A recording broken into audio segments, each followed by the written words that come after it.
Yeah, everyone in the chat, before we officially start the podcast, let us know if you all can hear us. All right. I'm going to go over to your channel and get that live chat up here.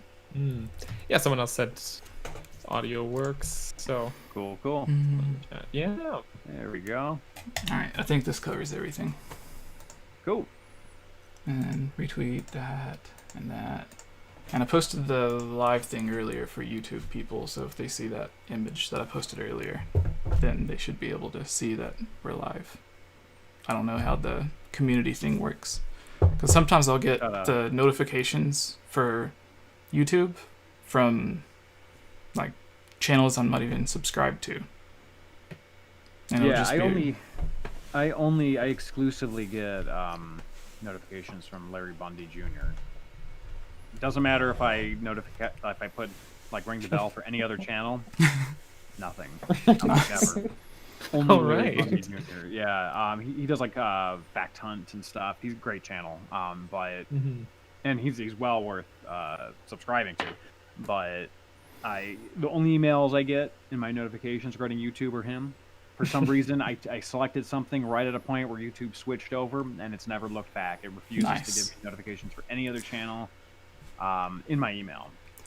And so I always get alerts for him, but I mean, it doesn't matter for anyone else. YouTube will not allow me. Don't have to lie, Tony. We know you're just the biggest Larry Bundy Jr. fan. I mean, I love his content, but although I haven't watched in a little while just because. What'd you say it was again?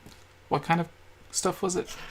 Like fact hunt, like top 5 reasons why developers censored their games for stupid reasons. Like it's really in depth and funny, it's really hilarious stuff. But YouTube will only allow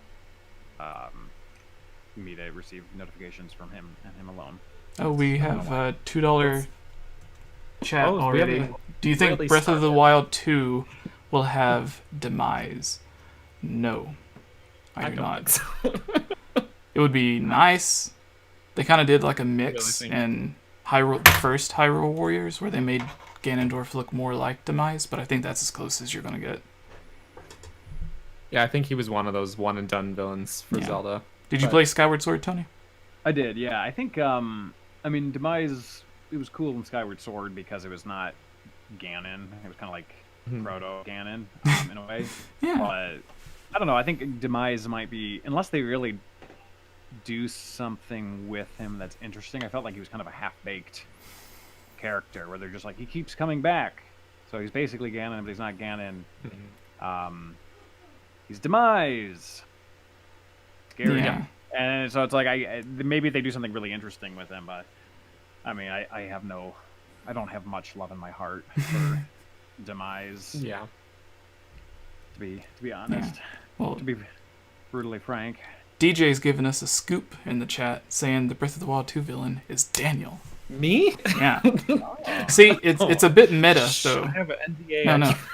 It's a bit meta, because what happens is while you're in the middle of a dungeon, he just comes in and turns your switch off. The true villain. Yeah. Javier Vasquez, I'm probably butchering that. Guys, according to Anuma himself in Hyrule Historia, Demise was reborn as Ganondorf. So yeah, I mean, he's kind of like proto-Ganondorf, like we mentioned. I just think that he's boring. Yeah, he gives the speech at the end of Skyward Sword to kind of, in loose words, explain why Ganondorf and evil keeps coming back, and Zelda and Link as well. Because it's weird, because it's too much to get into. If we have time at the end and you ask the same question and we pick it, I'll tell you what I was thinking, because I got something interesting to say about it. But anyways, I guess we're ready to start. We got about 30 people in. Yeah. So, hello everyone. Welcome to the Hylian Gamescast. Today we have a very special guest with us, someone who's been on the podcast a couple of times before, and a few other just random videos that we've done. Hard for Games has Tony here, who is, I would say I don't want to say main host. Yeah, I don't want to say main host, because you all are a team. So main COVID era host, you could say. because it's we are a team and we still function as a team, but during the pandemic, because of lockdowns and such, I've mostly been the one to show my face on camera, despite other people being involved. But I mean, I think what you're saying is accurate, right? So Yeah. So with everything that's been going on with your channel, what kind of videos can people find on there? Because you got several different styles that you've been doing, and whenever I mentioned the things that's been going on with your channel lately, you've been doing a new thing where, well, sort of new, where you've been taking classic VHS tapes that ran for promotions like 20 years ago and uploading them in the highest quality that we can get, which is, you can already see some of these trailers and stuff on YouTube, but they're all like 240p and everything, and you get them up in like the best possible quality for a VHS. So yeah. Yeah. So I can speak to that if you'd like. I mean, we do a lot of media preservation. So, we started off our channel reviews and such, as many YouTubers do, but we moved on to gaming archaeology and preservation. And with that comes a lot of other media as well. So, for example, like you mentioned, VHS or Laserdisc. So there's a couple of things that we do. So we will take VHS tapes that maybe haven't been preserved to the best quality, and we'll try to do the best possible conversion to digital, clean them up, upscale them, denoise, that kind of stuff. And then we'll also do, content that maybe hasn't been seen before. So maybe it was an internal VHS tape at Nintendo, and it has some trailers that maybe nobody's seen before, or very few people have seen before. Or it may be a Laserdisc that was playing in a kiosk, right? And that you go to your Target or whatever retail store and you'd press the button for whatever particular trailer you wanted, and then you would skip to the chapter on the Laserdisc, and then it would play that. So basically the goal is to try to capture them the best possible quality. So you see here we got some of the equipment. My mic's in the way. Laserdisc player, HDMI out, VHS, broadcast quality VHS player. That's an S video. S video out. SVHS, that's PAL and it. Basically, we try to get the best possible out from the unit itself, and then from there we try to clean it. And it's really been a treasure trove for different like beta content, right? So oftentimes you'll see an old trailer of Zelda or whatever, and it's such low quality that a lot of the detail is lost, right? Along those lines, actually, I have a that far. So this is an N64 Nintendo source book right here. And this is kind of similar. It's not VHS, obviously, but it's media that I wanted preserved. So I scanned it. And what a source book is, it's kind of like your business Bible. But why that's important is because it has a bunch of weird stuff in it. Like unused box art for Pokemon, for example. I don't know if that's visible because it's kind of getting a little bit dark. We can see it real good. Okay, cool. So I actually just shot an episode on this today, went through all of this, realized my mic was picking up a bunch of static, redid it. But basically, the idea is that you want to try to find these old documents and tapes and whatever, and preserve them. I'll show you one more thing here real quick that you may have interest in. If I can get to it here. So here we go. Here's an unused, I've never seen before, logo for F-Zero. And it kind of has almost like frayed at the top with the X. Yeah. So it's kind of bizarre. It's I don't know if it's that the base game or the 64 DD this is expansion? The base game. So this is all US stuff. It doesn't mention the DD at all. But yeah, so basically it's like people were kind of just in marketing were pulling assets from their computer, whether they be old or new or whatever, and just trying to compile something together for their retail partners. And oftentimes the things that they compiled together were like unused or beta or Yeah, so it's like there's like strange areas that we cover basically in terms of preservation, and that just happens to be one of them is old documents Yeah. and marketing materials as well. It's always nice whenever you come across stuff like that. And as you mentioned, whoever's putting it together, maybe all of their images and stuff isn't quite as up to date as it could be. So it leaves a lot of really cool stuff like that to find. Yeah. And I think people are just working off of whatever they happen to have on their machine. Like at my work, like I work in, I'm not gonna get too detailed, but I work in pharmaceuticals. So basically, Are you Dr. Mario?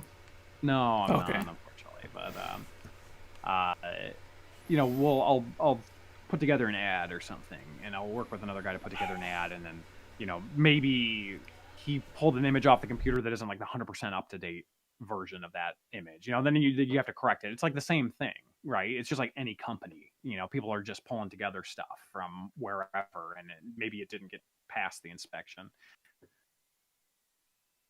So before we get to the main part of this section, where Tony's going to be talking about some of his favorite discoveries. Now, are they going to be discoveries that or stuff that your channel's made, or are you going to talk about some that has been discovered outside of your channel as well?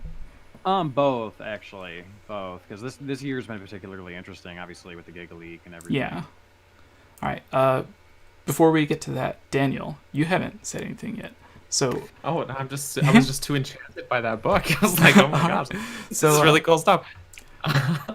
For everyone who, but sorry, no, go. I was just gonna say, for everyone who doesn't know, Hard for Games is one of our favorite YouTube channels, just because of all of the beta stuff that they do.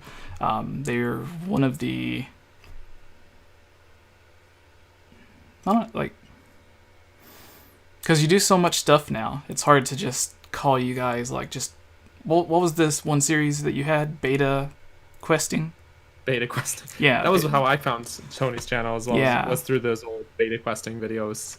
Those were probably like a good, I don't know, close to a decade ago now or something like that. That's back in the day before we actually had betas of games coming out every week, and we had to go with a Game Shark and actually dig in. I'm teasing you in the chat, by the way, when you said I'm one of your favorite channels. I say this, say this to all the guests. Oh. See, the key is we only invite channels that we like. Well, there you So go. there you go. That we can without lying. It's like precisely. when you go see a band at concert and they're like, "This is the best town on tour yet," but then like you only go to your favorite cities. That way you don't have to lie to everyone. Yeah, exactly.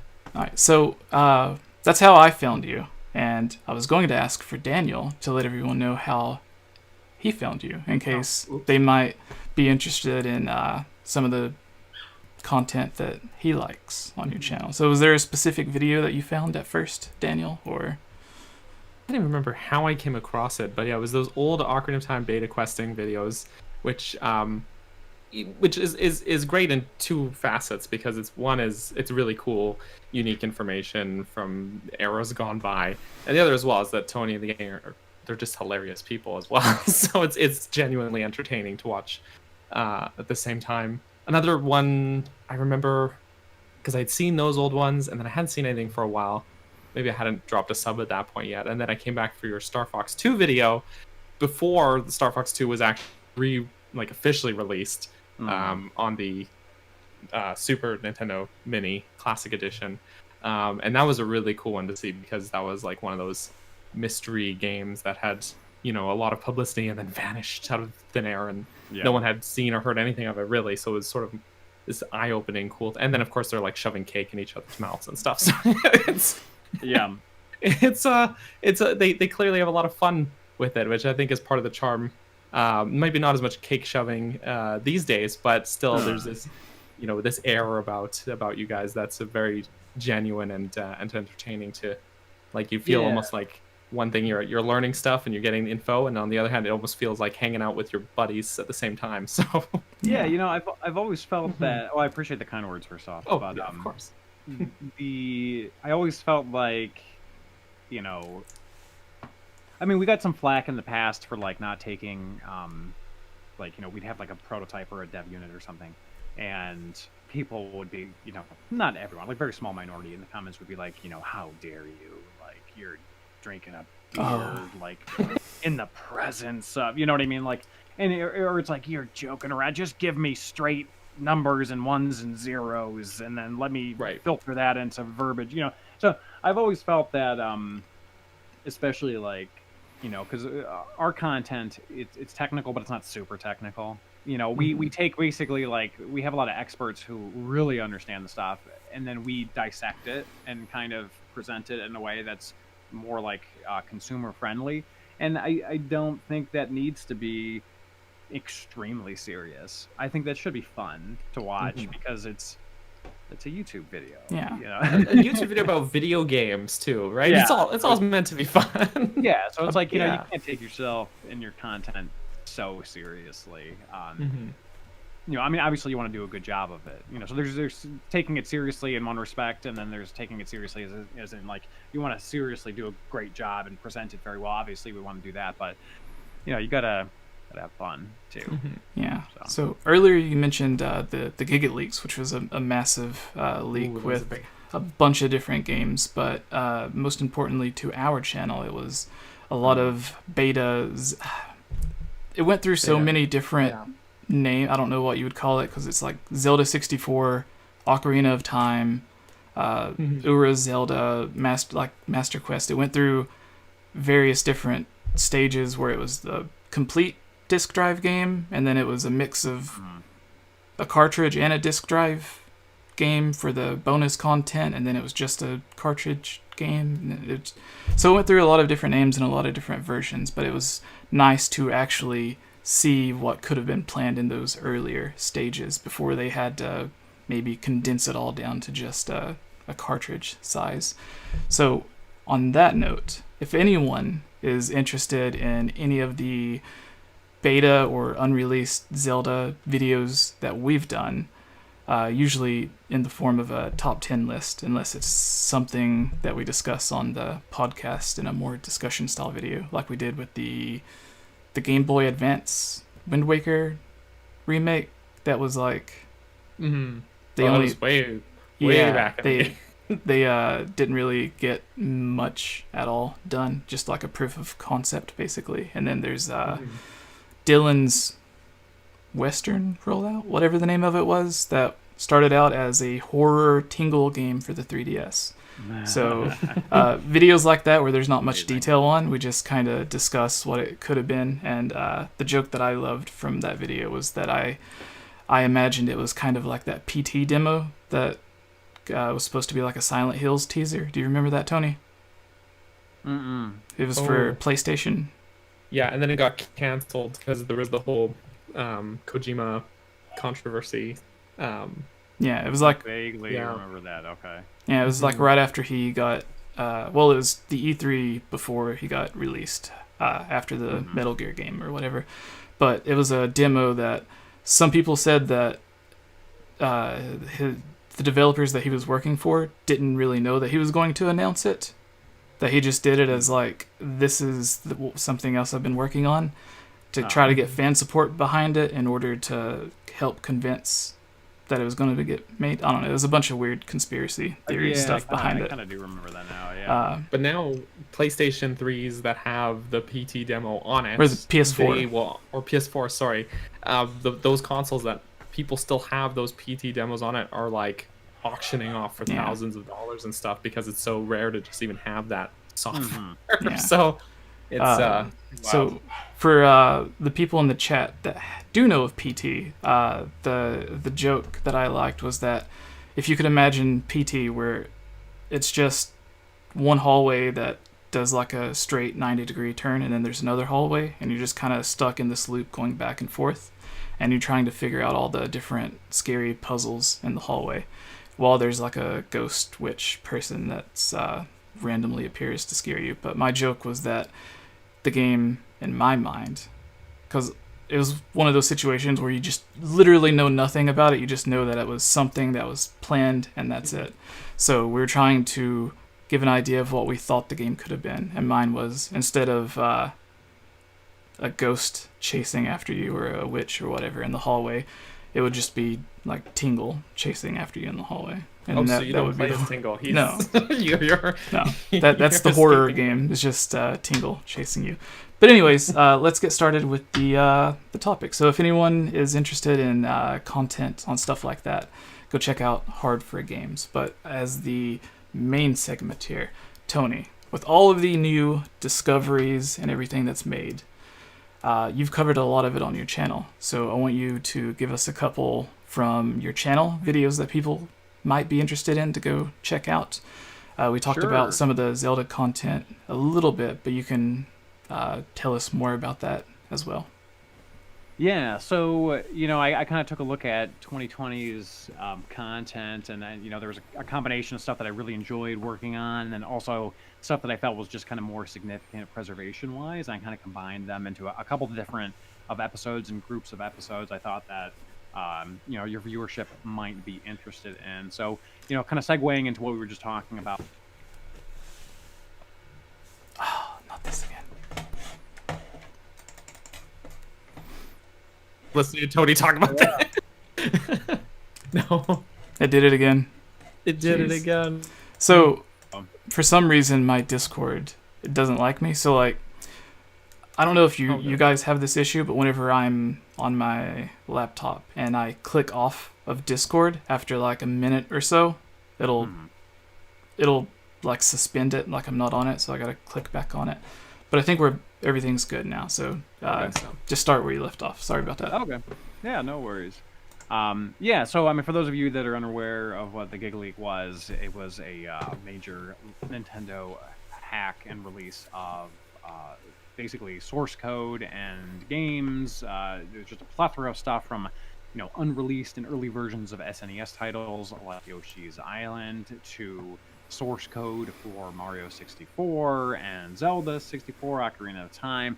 And what it originated from was the IQ division or company that works with Nintendo, which is functionally the Chinese variant of Nintendo. Because of Chinese gaming laws at the time, Nintendo had to work around different laws and get their games within the company, so they worked with IQ. So for example, like the IQ N64 player was just this handheld controller that plugged into your TV, and it came packed with different that you could purchase and download additional ones, for example. So it was an interesting system, but a lot of this came from sort of like the Chinese version of like the source code, for example.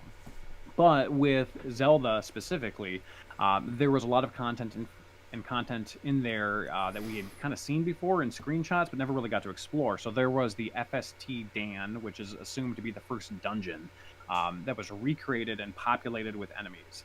So luckily, I was able to get an individual by the name of Dr. Disco to like recreate and populate it for me, so I could go in and explore and show people. There was also a beta version of Kokiri Forest, or like the village, basically, which was massively larger than it was in the retail version of the game, like 4 or 5 times larger than it was in the retail version of the game. Just shockingly big. All sorts of other content, like there was an outline, basic simple geometry for like a castle, but like no textures, nothing else. Really some interesting things that were found in the GigaLeak, and luckily, just because of people being kind-hearted and compiling it, sending it my way, I was able to explore a little bit and kind of showcase it. So as far as like content on my channel, like that was a big one for me, because it was like, oh wow, like I finally get to like go explore all of these crazy places I never thought I would ever see, and here I was in some cases trying to scour the world for VHS footage content of these areas, and then here they are. Like now I'm playing in them, right? So what a drastic switch, So that totally changed up the type of content I was looking for in terms of like VHS and Laserdisc preservation as well, because it's like why do we need more VHS content of that unless we need more better details of like the HUD and stuff. Like, Mhm. we have the area like verbatim compiled. So it was just sort of a very magical and illegal time for Nintendo. But Yeah. it was. Is there a Yeah, link but for you? with the Check it out. Giga Leak, you don't have that sweet track, that sweet song that came with the French VHS tapes. Oh yeah. Everyone knows exactly which one I'm talking Yeah. about. So you mentioned there was outlines for a castle. Was it around? Do you mean like the outside exterior of a castle, or like a room that would be inside of a castle? No, the entire exterior geometry of a castle. So there was some footage or some screenshots of Link in like what seemed like a forest area with multiple trees, and he's shooting an arrow at a Poe. You remember that? Yeah. Oh yeah. Screenshot. That's So if you look in the background, it's hard to see, but there's basically a wall, and people have determined that that's the wall of this castle. So, I have like the object file. I can send it to you. You can open it in like Photoshop. You can open it in any sort of like object viewer. It's not like it's not very telling. It's literally like an untextured object that you could spin in around and see the basic geometry of from an exterior perspective. And as you know, as you're further away from something, especially on the N64, it's less and less detailed. So you can just see this outline of this strange castle, but there's nothing there. Yeah. Do you think it was just an idea of like they could have potentially, like when that area was in the location that it would have originally been, that they had an idea to maybe put a castle there, but then once they put the Lost Woods or Kokiri Forest at a different area, now it's obviously on the complete opposite side of the map as the castle or the Temple of Time or anything like that. I don't know. So like the castle has like a keep, and then it has like a tower, or like a wall, and then like a keep in the middle. People have suspected that maybe it's like the wind tower or something. I don't know where these come from, but like the geometry of the actual castle is bizarre. I don't know if it would have fit into being like a Hyrule castle or what exactly it would have been. So, again, I'll show you, and then maybe we can do a collab where we showcase it, and then I also have a ROM somewhere where Link can run around the exterior of it. Oh, but nice. It's all shadows. It's all light and darkness. Yeah. So it's not like you're really like, I'm exploring. it's like it's surreal. Like it's very interesting, but less exciting than you would think it was. Yeah, it sounds like it wouldn't even classify, like it would be not beta, but like pre-alpha. It's super, It's very early. Very early. But whenever you first mentioned the castle, what came to my mind was that Miyamoto in the early stages was talking about how he didn't necessarily know how powerful the 64 hardware was. So they were going to include all of Zelda 64 inside a huge castle like Super Mario 64. So I was thinking maybe it could have been left over from that, but then I don't know if that would have to be like a massive, massive castle or what it would have looked like. But it's hard to tell how big the interior would have been because it's I mean, when Link is running around the outside, it takes a long time to get around it. But at the same time, you have no land markers, so maybe I was just circling it 5 times. You know what I mean? Like it's you'll see when I also show it to you. Video game logic. Who's to say it wasn't really technically like bigger on the inside than the outside? The castle is small from the outside, but like you get in it, it's like it's very dense for what it is. But so the Giga Leak was definitely a big one. Another one that I was surprised to learn that I did in 2020, because the original question when you sent over the question, so it was 2020 videos, was we did a Pokemon Center New York reservation. That seems like a million years ago, but actually it was in January of 2020, about a year ago now. And for those of people in the audience unaware, Pokemon centers are throughout the world. Basically, they sell Pokemon merch, and they have different events and stuff for players to come and play and receive rare Pokemon and just spend money, right? There was one in New York. It lasted basically around from Gen 2 to the beginning of Gen 3, and then it ran out of money, and it became the Nintendo store that's in New York. So it kind of converted over to what we currently have. Yeah. So there were distribution events there, and there were machines, kiosks, where basically you had a GameCube in it with special software, a special writer unit that was kind of like a GBA, but it wasn't, and then like special information on 2 memory cards that all of them together basically functioned like a key to allow users to put in their cartridges and get a specific Pokemon Center New York Pokemon. And a former employee kept some of this information, kept some of the stuff, knowing that it was just going to be destroyed, contacted us, and we were able to preserve it. And I worked with Retro Alley, who's a big Pokemon fan. We worked with the Pokemon Project Pokemon event research team and did a lot of like the data collection and stuff on it.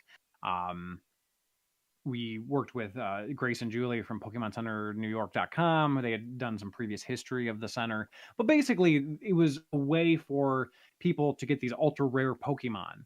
And we got a bunch of these game save files and we put them online so you could just like, instead of having to go back in time and getting these rare Pokemon, you could, experience it for yourself without having to do any of that stuff that's impossible. So it was a very interesting, eye-opening journey, which I had never been a huge Pokemon fan, but apparently for people that were, this was like their holy grail. This was their beta Zelda 64. Yeah. Yeah. Because, Pokemon does all these events and stuff, and then, a lot of it was just completely lost to time. So it's, people want to check that out. It's on our channel, Hard for Games. There's just search Pokemon Center, Hard for Games. We did like 3 or 4 videos on it. And there's a lot of information there, but it's all very weird and interesting how it all went down. And then I guess to another one, I was kind of going between 2 different Discovery / episodes. So for me, one of the more fun episodes, I got to play around with an Ultra 64 controller, which was like a prototype N64 controller, was called the Ultra 64. So it had different branding, different feel, like the buttons were different. Like it was really a blast from the past. So that was really fun. But as far as discoveries go, a buddy of mine, Andrew, sent over a beta of Mario Artist Paint Studio. And I was able to go through and with a team of Luigi Blood and him, catalog a bunch of differences between it and retail. And for those of you who don't know, it's a disk drive game, so it came on a blue development disk. It was dumped, and it was really interesting to finally get my hands on a prototype or a beta earlier version of a disk drive title. So that had always been a little dream of mine, and it was really interesting to be able to dive into it. In the Mario Artist series, they're similar to the Super Nintendo version that came on Mario Paint with the mouse.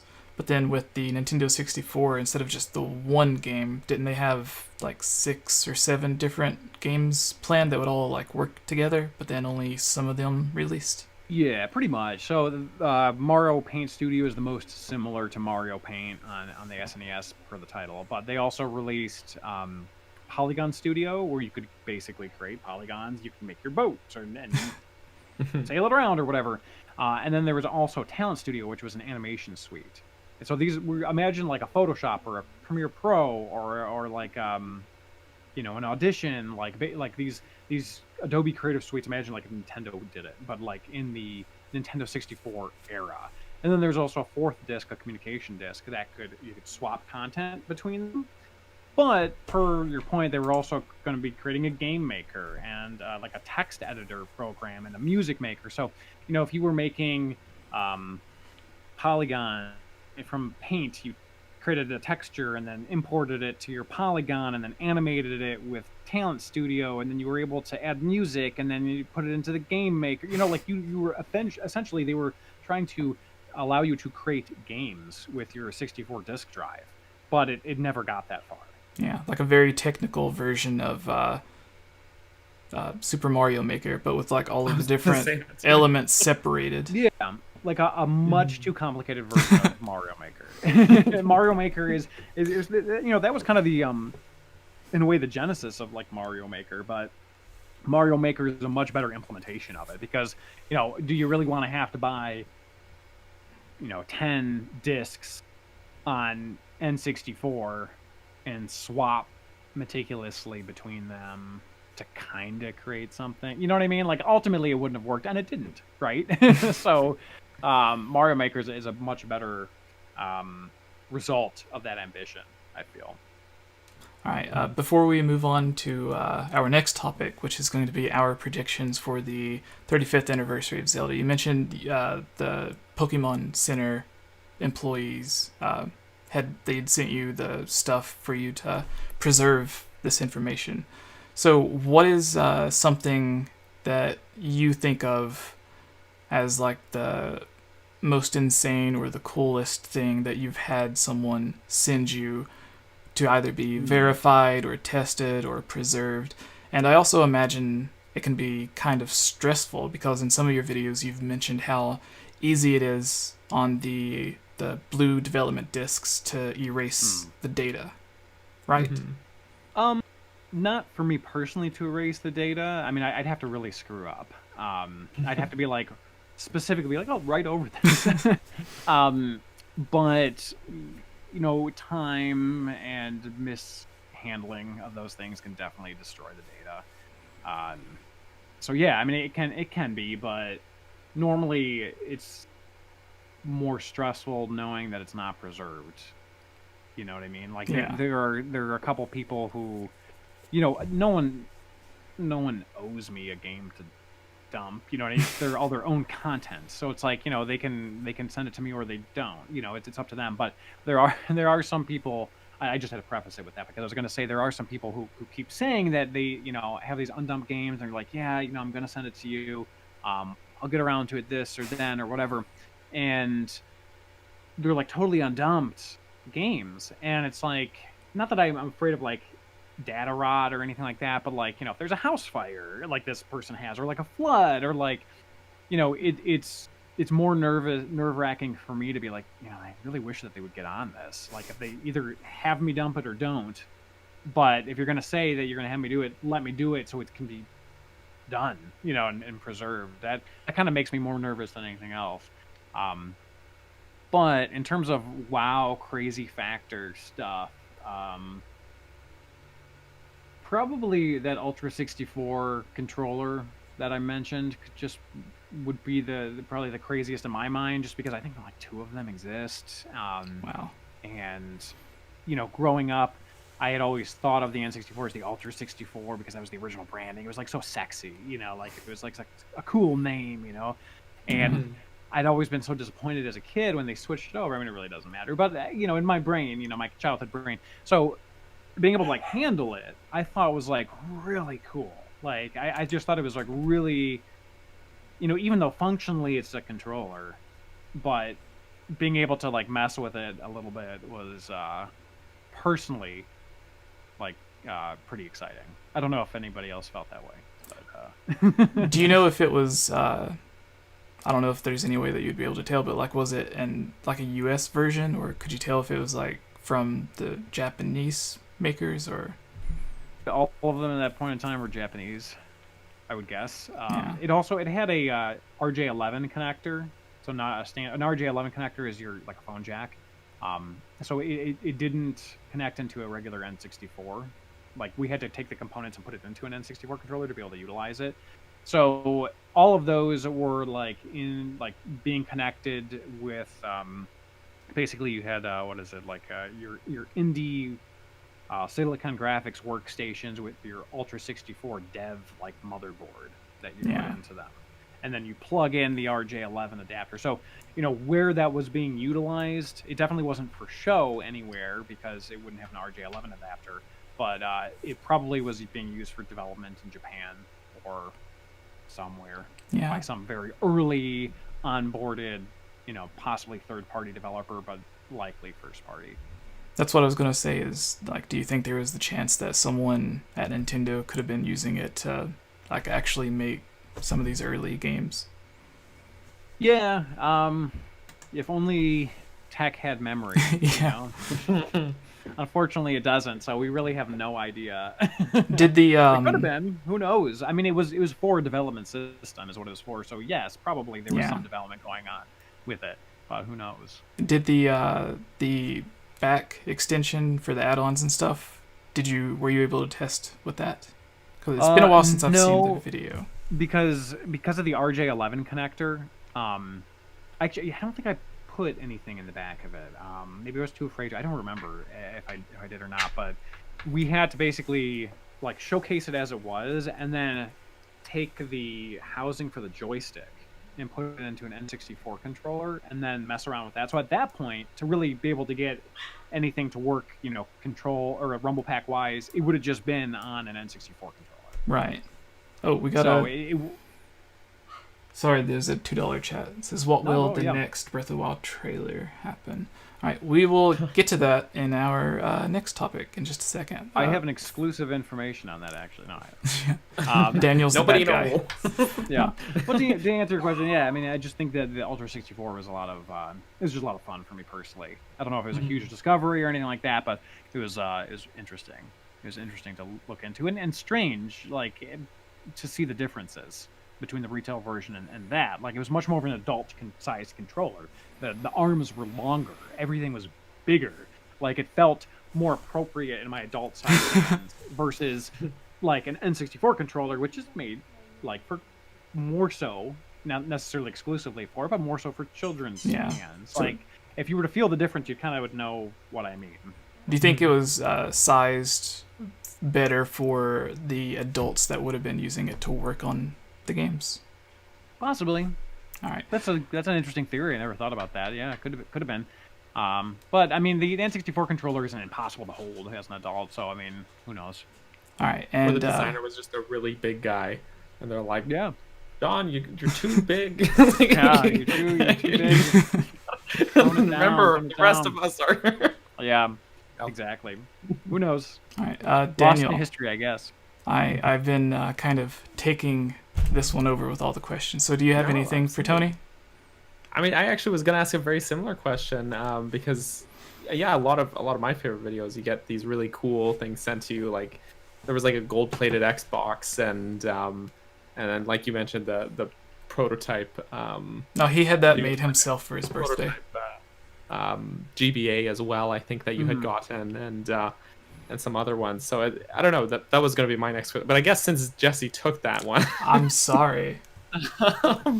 You need to tell me to shut up. Aside from the hardware side of things, you also get you do these little review videos or that kind of thing about some really cool mods. I know you did like some Zelda ones that I'm sure some people here have probably heard of as well, like Dawn and Dusk, I think was one, and the Missing Link. But is there any one of those mods or projects from other fans or whatnot that you've been sent that stand out to you, or personal favorites? Or can we give a shout out to our friend Melon Speedruns? Melon is my favorite. No, I don't know. He comes on and he comes on and talks to us a lot about modding and things like that. Oh, gotcha. He's a national treasure, Melon, because he has. Like, there's been so many times where I've been live streaming. Sorry to just derail this, but Melon has come onto my stream and he's in the chat. He's like, just DM me, I'll help you sort out this tech issue or whatever. He even my stream layout he made and sent to me. I didn't ask him to do this. He's just such a genuinely amazing dude that he's just like, oh, your layouts. Here's one that I made for you, and I'm like, he does really good work, and he's a really genuine, nice guy. He really is. But in terms of like the mods, probably two more recent ones that your viewers might be interested in there was Star Fox 64 Survival, which is actually an Ocarina of Time mod. So basically, it swaps Link for Fox McCloud, and everything else is Ocarina of Time. But basically, it's like a gauntlet. So you have to survive like 30 days. You have to get to the 31st day, and you have to play the same map, which has different variations. And every day it's populated by very difficult randomized Ocarina of Time enemies. So it's like the hardest the game has to throw at you, it throws at you in the most inconvenient spots. And you start off with practically nothing. You have a sword, and that's it. And there's bomb flowers. And then you can get every time that you beat clear the field, you get a treasure chest. But most of the time, it's like 5 rupees. So every once in a while, you get like a shield or something you can use, right? So every playthrough is a little bit different, and it's super challenging because, like, you think like, okay, it's the same playing field over and over again, might get boring, but it really forces you to maximize every square inch and figure out how you actually want to play and utilize the mechanics that are given to you. It's really interesting in that way. So it's like I need to utilize the geography in this way. I need to use this bomb flower to like whittle them down in such way, and then I need to hit them this here, and then go away, and then attack these. Like it's really like it forces your mind to really think. Even though the Ocarina of Time battle mechanics are, by today's standards, certainly rudimentary, but it puts the pressure on. So for sure. I've seen this video on your channel, but I've yet to watch it. But a quick question. Like Jesse. Everyone, I'm sure everyone already knows one of the biggest beta things, or most popular known beta elements of Ocarina of Time is how you can get the Star Wing to come in. Oh, the R-Wing, yeah. Yeah, Star Wing. I almost said R. Anyways, is that in this game since it is Star Fox related, or is it left out? That particular model isn't, but it was sort of the inspiration for combining the two. But in the beginning of the game, the story is like Fox has crashed on this weird planet, and you can see his like crashed R-Wing. So there's like a model of an R-Wing like off in the distance that you can't get to, and basically you just have to survive. But there's no flight or anything like that. There's no like shmup mechanics in it. All right. Now, do they use the model for Fox like in that? There's that intro cutscene in Star Fox 64 where they're running through the hallway, or did they pull it from somewhere else or custom make it? Do you know? Or I think I asked if it was from Smash or if it was from there. I think it's from. Can't remember the answer to that question. I had asked. I don't recall off the top of my head, unfortunately. But it's comparable. It's a good model of Fox, and his tail pokes through the shield every once in a while. It clips, but aside from that, it's basically Link's hat clips through his shield in almost every Zelda game. Yeah, so exactly. It's forgivable. Yeah. So the standard is set, but yeah. So basically, it's a Star Fox mod, but it's not. It's an Ocarina of Time mod, and it's definitely worth your time. All right. Do you have any final questions, Daniel? No, I think we've pretty much covered it. But I've been for those in the chat, I've been dropping links to some of Tony's videos in there, as he's mentioned them as well. So I'll find that one and drop it too. But definitely worth checking out. They're very, very fun videos. And for everyone watching the edited version of this, you can go to the description, and we'll have some of the videos that we've mentioned on his channel linked in the description below. So you can go check those out. And I guess, do you have any final thing for people to check out or to say? On my end? Yeah. Any particular video you want to promote? Not in particular. I just, if this is the type of content that interests you, definitely check it out. We're always happy to see new faces over there. And, if you like Zelda modding and beta content and, that discovery when it comes to video games, we get a lot of that type of content in, and we're always really excited to showcase it. Yeah, and I think you guys passed 80,000 subscribers not too long ago. Yep, we did. We actually did a 80,000 sub giveaway. I got everything packed up and getting ready to send out all the prizes. We did a bad art competition. So we shot a video. I still need to edit it and release it to the world. But yeah, basically people created like really horrifying art of me and our team. And we picked the worst of the worst, and they won development gear. So that's a unique way to do it. Not a bad prize. Picking the best worst art. Yeah, well, anyone can do good art, right? Or rather, excuse me. I'm sorry. Let me reverse that. Not everyone can do good art, but everyone can do bad art. Yeah. So that was why we went with it, because why? Plus, it's funnier that way. Yeah. I could have, if I would have known at the time, for some of the people that do know, for a while, I had a little bit of nerve damage in my hand. So if I would have known about this competition, I would have tried drawing something with my hand when I couldn't use it, and then submitted it. That would have been perfect damage. That's not a sentence you say every day. All right. I mean, I hate to say that, but it would have been. All right. So moving on to our next topic, and a lot of people in the chat have been asking about Breath of the Wild 2, and I'm sure we'll touch on some of that, even if one of our predictions is just another trailer or a second trailer. Because who knows if it's actually going to come out ever. But Everyone knows. so hello everyone and welcome to our video. We have Tony from Hard for Games, and we're going to be giving our predictions for the 35th anniversary of The Legend of Zelda. Now, last year there was a lot of controversy, I'll say, due to some fans not necessarily liking the quality of the Mario anniversary. So take that into mind with your predictions, because Nintendo could go all out and give us like the best possible remakes where the Mario team just kind of did whatever they could. Who knows what happened? Especially considering Nintendo already has proper remakes or remasters of like the 3D Ocarina of Time and the Wii U Wind Waker and Twilight Princess HD, so who really knows? But anyways, we're going to be giving our predictions, starting with Daniel. Uh-oh. Yeah. Okay. And also, for all the people that's been asking about Breath of the Wild 2, even if it's not included in your 2021 prediction for the anniversary of Zelda, give a month or when you think a new trailer might come for Breath of the Wild 2, as well as what time you think it may actually release. So, two bonus things and the actual 35th anniversary prediction. So, Daniel, since you were the quiet one on the last stream, you go first. Sure. So, I mean, I feel like Zelda's too big of a series for them to ignore, like Metroid. So, which makes my fanboy heart sink every time I think about how they literally did nothing for the 30th anniversary of Metroid. But, yeah, I mean, I feel like we could get some good re-releases. I don't know. I want to be hopeful and say there will be a cool collector's.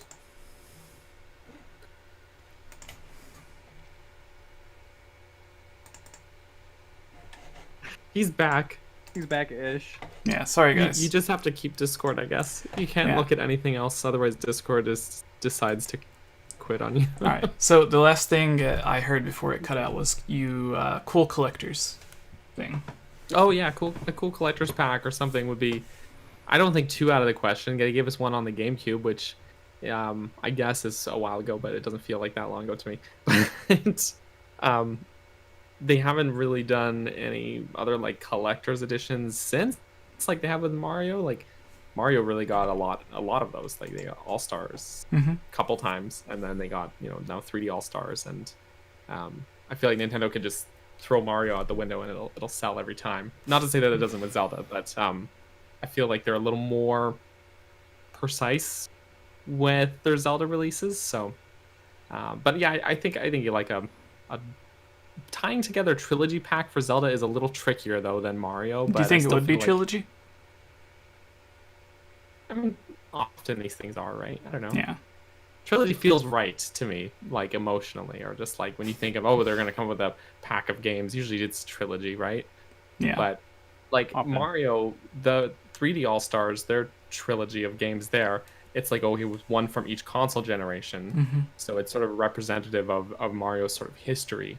But Mario, from a lore standpoint, if you want to get into that, there's really not much to discuss there. They're just they're all sort of their own self-contained thing. They're all just Mario games, right? How dare you? I know, so it's controversial. Where Zelda's got this whole big thing, so it's like trying to map out like what trilogy of game they release for Zelda is like so. Well, what sort of line of timeline do you want to follow? It's so much more complicated, I think, because they've established all this story stuff, right? And also, for most Zelda games, there's a billion different ways you could play it. Like, if you want to play Zelda 1, there's so many different ways you can play Zelda 1 on basically every device Nintendo's ever created, right? Or at least close to it. So I think they had it on GBA, and you can definitely get it on 3DS eShop and Wii Virtual Console and Wii U, and it's on Switch Online, and it's on the Nintendo Classic Edition, and so I don't know, like And just a lot of the classics. Even the Super Nintendo had that weird online remake thing that they did. Yes, Zelda. Yeah. Yeah. That pseudo sequel. Broadcast system or broadcast satellite, not the other kind of BS Zelda. So, yeah, I don't know. I feel like it's be hard for me to say prediction wise, like what kind of games they might come out with. I think merch wise, they would be foolish not to do anything. Like if they're gonna give us Mario pins, why not Zelda pins? I guess, but who knows? It's really hard to say. I would like to see a Breath of the Wild 2 trailer at some point this year. I feel like maybe in the summer, or if they do an E3 sort of thing, maybe around that time, if E3 even exists this year, because it didn't last year. But who knows? Game companies might still decide to do something around that time of when E3 should happen, or maybe it just will happen like normal. So, we might get a trailer, I think, around then, but maybe just a short one. They might just give us radio silence, right? So I could be wrong about everything. Yeah. I feel like I'm really rambling at this point, but yeah. All right, Tony. So I was when I saw this question, I was trying to go back and think about what they did for the 25th anniversary, and I created a basic list. So Skyward Sword came out around that time, and then there was a splash screen. When you loaded it up, and there's a reference to the Skyloft Knight Academy. It's 25th anniversary. There's a little wink and a nudge. There was some merch. There was the 25th anniversary, like orchestral CD, the soundtrack, and then also there were probably on the larger end they released Hyrule Historia, for the 25th. Right. So, on the one hand, like Daniel had mentioned, like it's with Mario, like Mario has hardcore fans and it also has lots of casual fans. I feel like the casual fan base of Zelda is less than the casual fan base of Mario, right? So like they kind of have to be, like you said, more precise in terms of the content they release for Zelda, whereas they can just like totally be super lazy, like Nintendo levels of lazy with Mario, and release a pack with like they did, and have it be just like okay, or like they did with the Super Mario All-Stars on the Wii, that was just like 4 megabytes of data, like a Wii disc or whatever it ended up being. So I think ultimately what they're most likely going to do is something stupid. I think that it will be a limited edition amiibo that some people will care about, and then we'll all quickly forget it exists. Some sort of, well, that's okay. But but it ain't no game, for sure. They'll do some sort of Smash Bros skin or limited edition spirits, right? Character, Smash whatever Bros. it is. I don't play Smash Brothers, but maybe you guys do. So there'll be something with that game where you fight people as Nintendo characters that the kids are playing. They'll do an updated Historia, maybe. And then I think they'll give us a release for Breath of the Wild 2. They'll give us a date. Not they might not release it in 2021, but they'll give us a date, I think, and some merch. I think that would be on the more boring end of the spectrum of what they do. I think on the more exciting end of the spectrum, they may remake a game like Skyward Sword, because that was their 25th anniversary. Maybe for the 35th, 10 years later, the 10-year anniversary of Skyward Sword, it gets an HD remaster. And because of Nintendo, it retains the feature of when Link finds anything, it gives you a 45-minute explanation of what it is. Right, every time. Every time, because that's a feature, not a bug. And you find bugs in that game, and it tells you about them. So you can find bugs to trigger the bug. There you go. You mean feature? The feature. So the feature. I think on the better end of the spectrum, they'll do like an updated Hyrule Historia.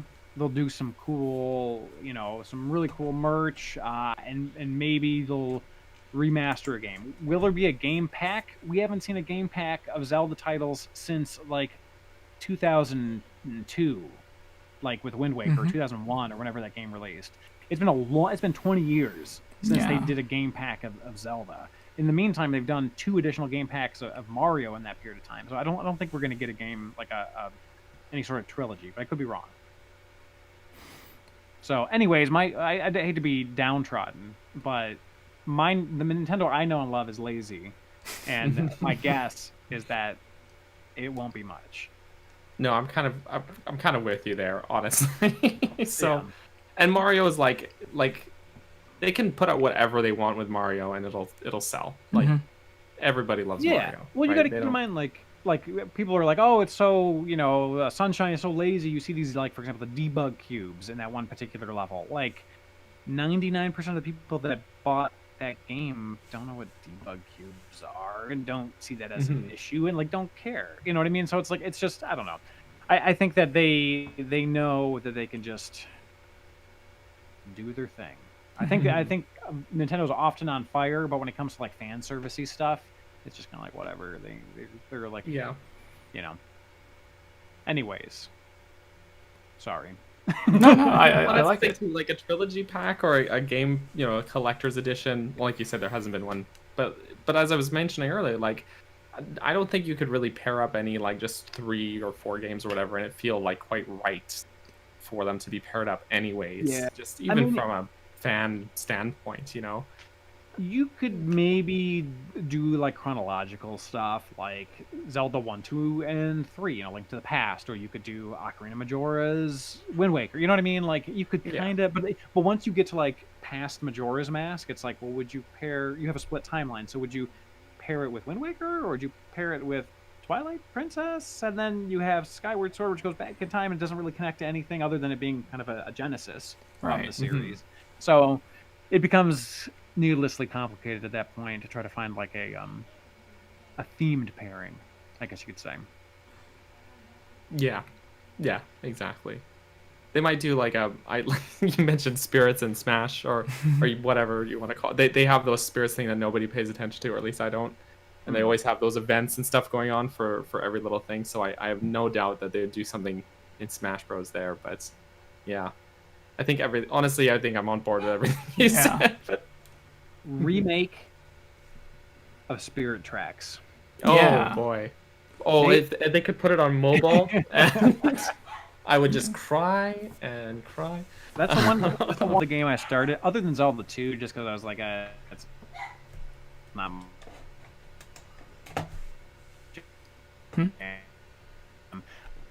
Just couldn't bring myself to finish it. I just couldn't do it. I like Spirit Tracks. Okay. It's not everyone's cup of tea. Quite a bit. Daniel recently tortured himself to. That's okay. No, Daniel recently tortured himself by playing through Zelda 2. Yeah, I've streamed just about every Zelda game now, but Spirit Tracks was one where I typically just try and do 100% complete it, all the side quests, everything. But Spirit Tracks, when I was doing it, like my Twitch chat was literally like, we can't keep going, move on to the next game, and they bullied me into just wrapping it up and moving on. So, yeah, it was a time. I don't know. Mm-hmm. But if they put it on mobile, I will cry, not tears of joy. How can we make the game work? Is the YouTube stream still going? Because OBS says it is, but there's a yellow bar on YouTube saying that it's not. All right. Looks good to me. It's still going. Maybe it's just a weird thing with YouTube. But yeah, so Tears of Joy is where it's at right now. Do you have any final things on your list that you wrote down for the 35th?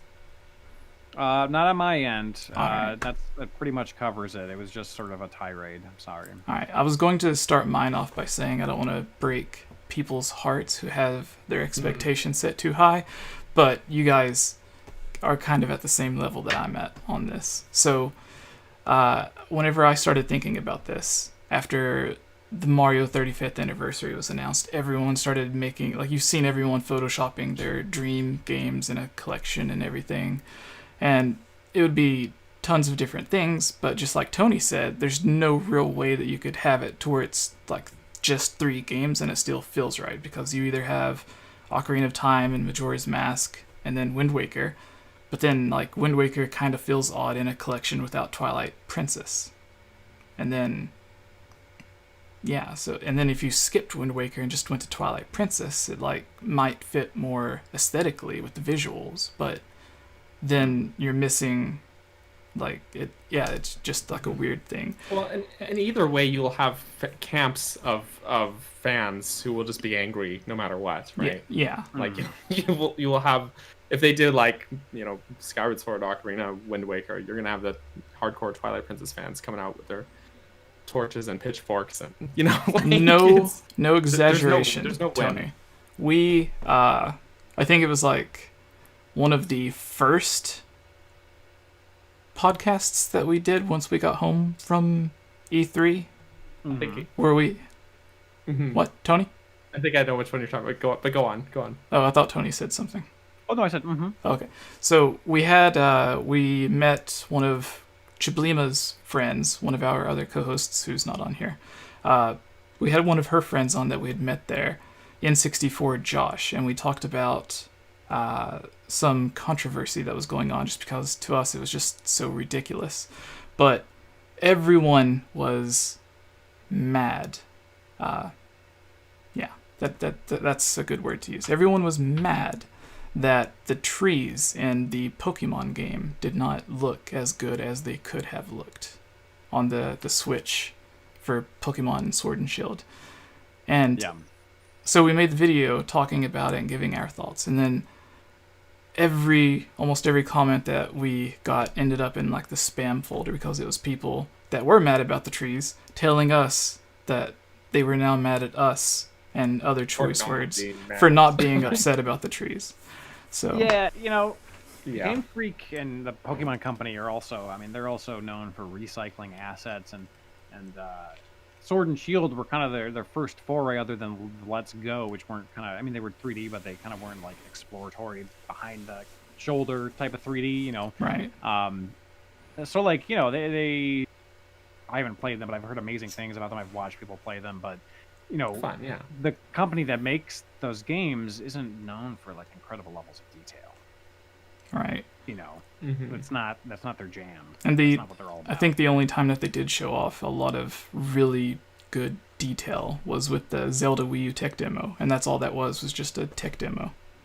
And then, but anyways, with everyone that was getting upset with the 35th anniversary, the way that I looked at it was to maybe try to justify in my head, or like just trying my best to give Nintendo a reason that they did this instead of doing what it could have been, which was just like an actual HD remake of all the other games. Because even the Super Mario 64, like, it wasn't widescreen and it still had the clunky controls instead of camera. Like there was the fan-made 64 port for the Switch that had the right analog control, didn't it? Or was it I'm not sure. the same? I remember there being a widescreen version. Yeah, they updated it to for 60 modern frames and made it HD and everything. Yeah. So it's like, I mean, there's always going to be instances where, but especially with Nintendo, the modders do a little bit better job of it. Unfortunately, I don't know why they made the decisions that they made, but I'm not mad. I'm just befuddled. Yeah. So in my head, the reason that I gave them was that with this being an anniversary collection instead of an HD collection, my thought was they put it out similar to the way that they did their old ones, to where they didn't want to change much because they wanted to, it was more of a way to preserve the game as it was at the time, since it was supposed to be like a celebration of Mario's history instead of here are 3 Mario games in an HD collection, which is what everyone's expecting or wanting with the Zelda anniversary. But if they end up going the same way, which they could because it's Nintendo, and if they released the Mario games this way, then they might release the Zelda games this way, especially since with the Zelda collection, it's probably not going to sell as much as the Mario collection. So would they spend more money making the Zelda game better than they did with the Mario game when they know the Zelda game's probably not going to make nearly as much money.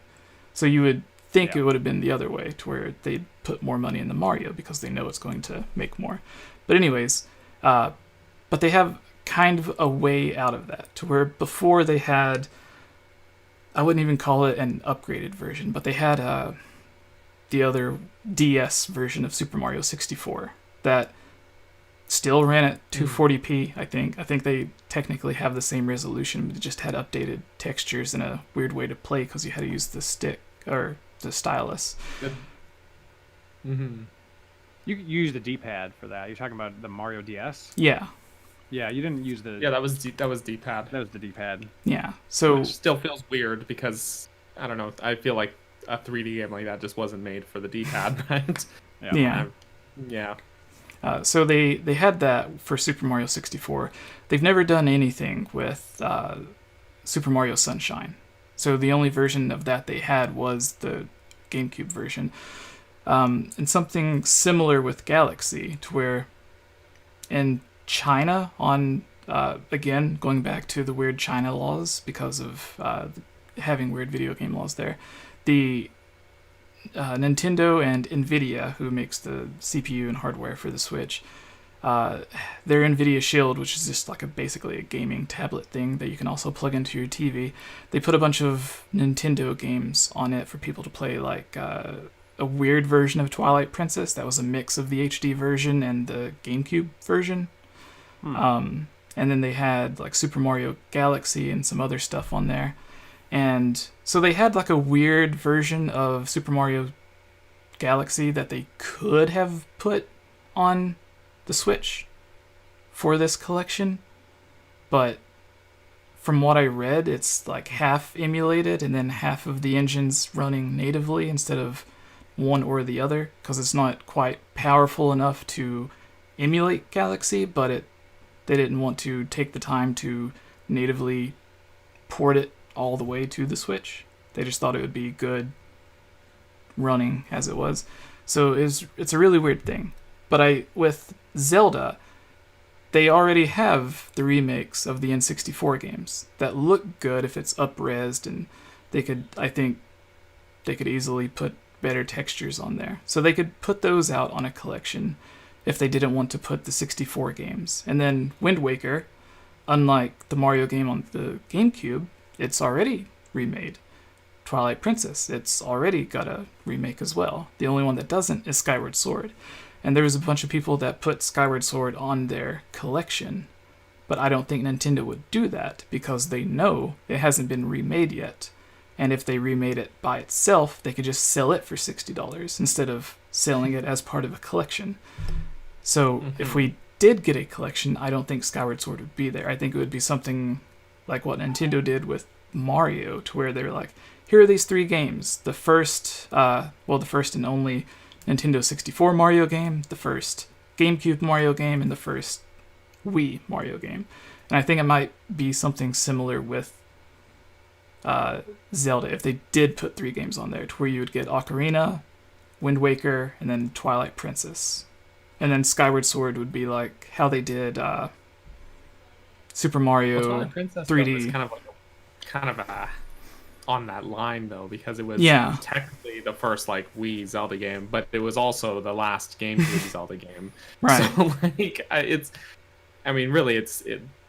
from that kind of standpoint, if you wanted to do it that way, like Skyward Sword should be the better fit because technically it was the one that was designed from the ground up for the Wii. Twilight Princess was really the GameCube game, and then they were almost done it, and they're like, you know what, actually, let's add the waggle. Yeah. So kind of like Breath of the Wild with the Wii U and the Switch. Right. Exactly. Well, yeah, exactly like that. So, minus the waggle. So, yeah, I don't know. Like Skyward Sword feels like the better pick than if you want to do it from the generational console standpoint, but then, like you said, I actually really agree with what you said. Is that Nintendo, if they remade Skyward Sword in HD, they're probably going to charge you full price for it, not put it in a collector's pack. So yeah. And then either that, or they just do a straight port and don't really do any remaking of it. Then probably I could see them happening more. If they just didn't do any remakes or touch-ups stuff to it, they were just like, oh, you just port the game as it is. Mm-hmm. then sure. So Then yeah. that's Sorry, but Jesse. no. That's just how I would see them doing it. But I don't know if they would be complete, because they can be lazy in both of these situations. So it works out with everyone's logic about Nintendo to where they could be really, really lazy and just give us the N64 versions that's already made. But unlike the Mario remake or the Mario collection, they already have these Zelda remakes of these games done.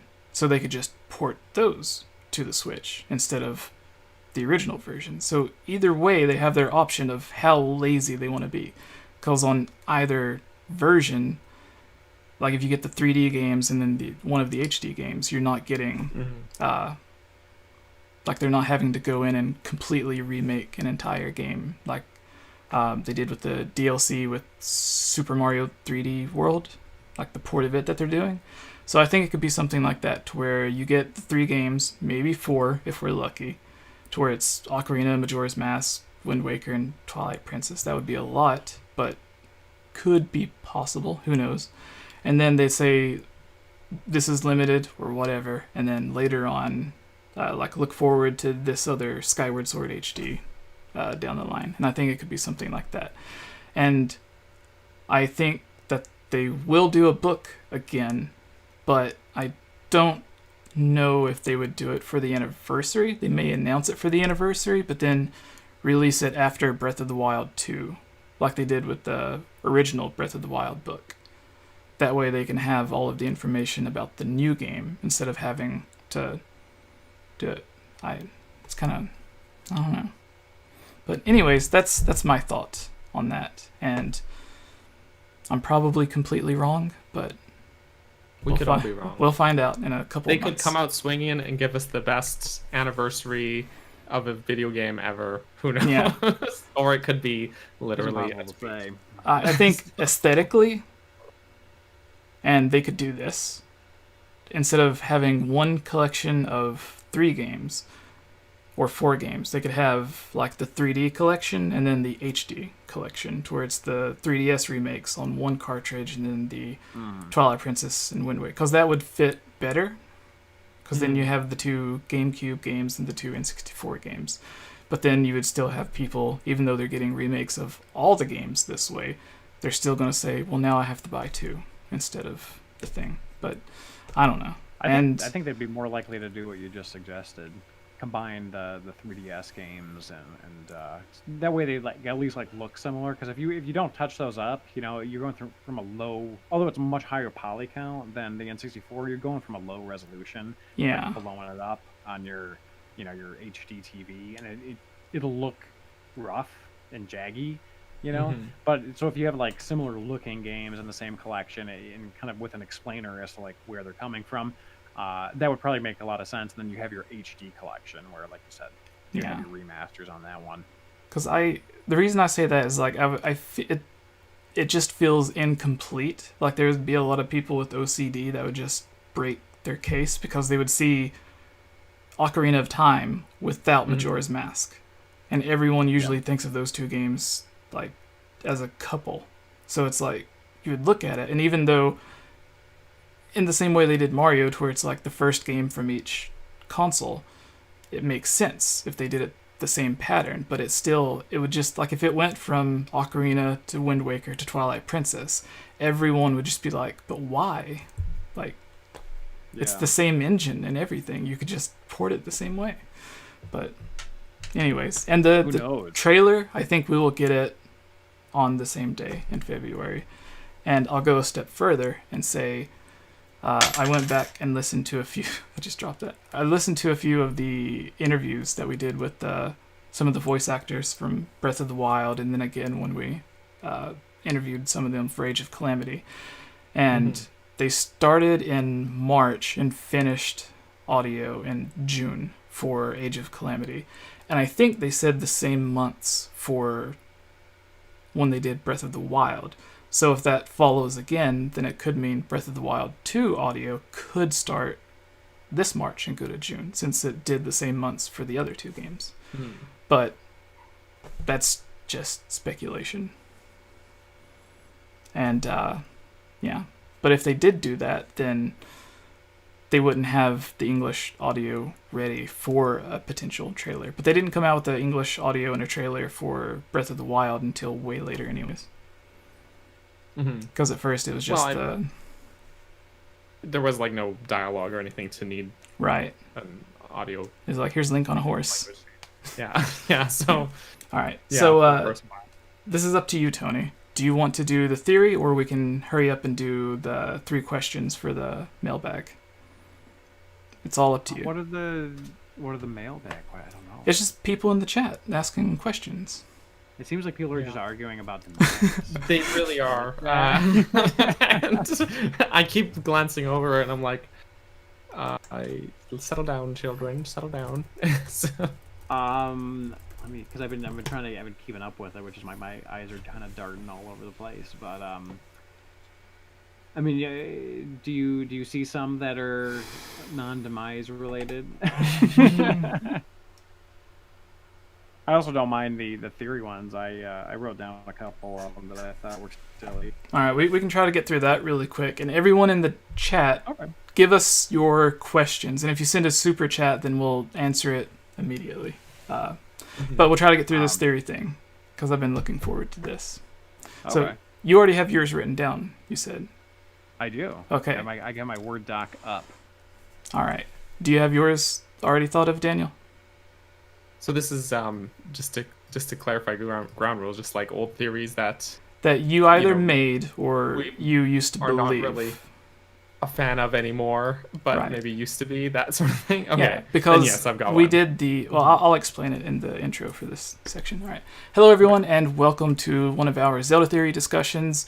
A lot of you like to send us these top 10 or sometimes it's even top 20 or more lists of Zelda theories that websites like... I'm not going to name any, just to not upset anyone who may or may not work like for it. Websites, we'll Yeah. say. But there's an example that I sent Daniel earlier where someone who in a different community, the Dragon Ball Z community, actually posted on Twitter and called this person out because not only was the article wrong, but the image they had used for it was one that he had paid for and commissioned from another artist. And he wasn't and he wasn't notified that they used his the image that he basically owned to promote their article that they were making money on. So he called out the writer, and the writer replied, said, "I apologize, I'm sorry, I don't even write for that website anymore. I only wrote 2 articles.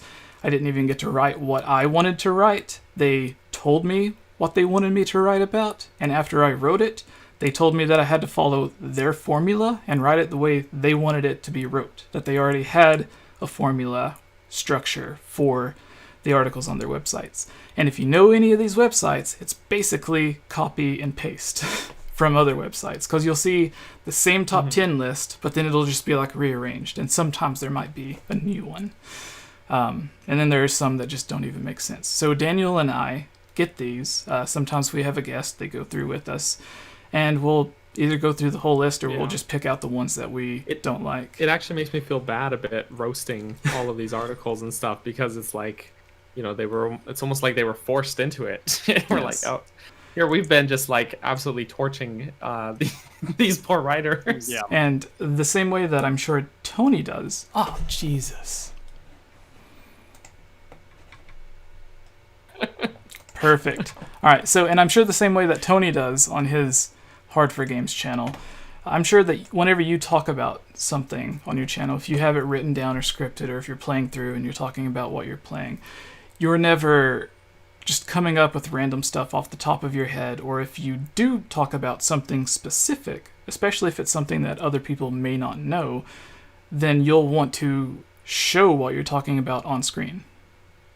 Yeah, of course. You always have to have some sort of like backup for what you're saying. And I mean, my content's a little bit less riff and chat based too. So like generally it's not necessarily scripted, but it's heavily outlined, I guess, and researched. Right. So. Like one video that I liked was the Wind Waker demo thing that could have possibly been a beta, but it turned out that it wasn't.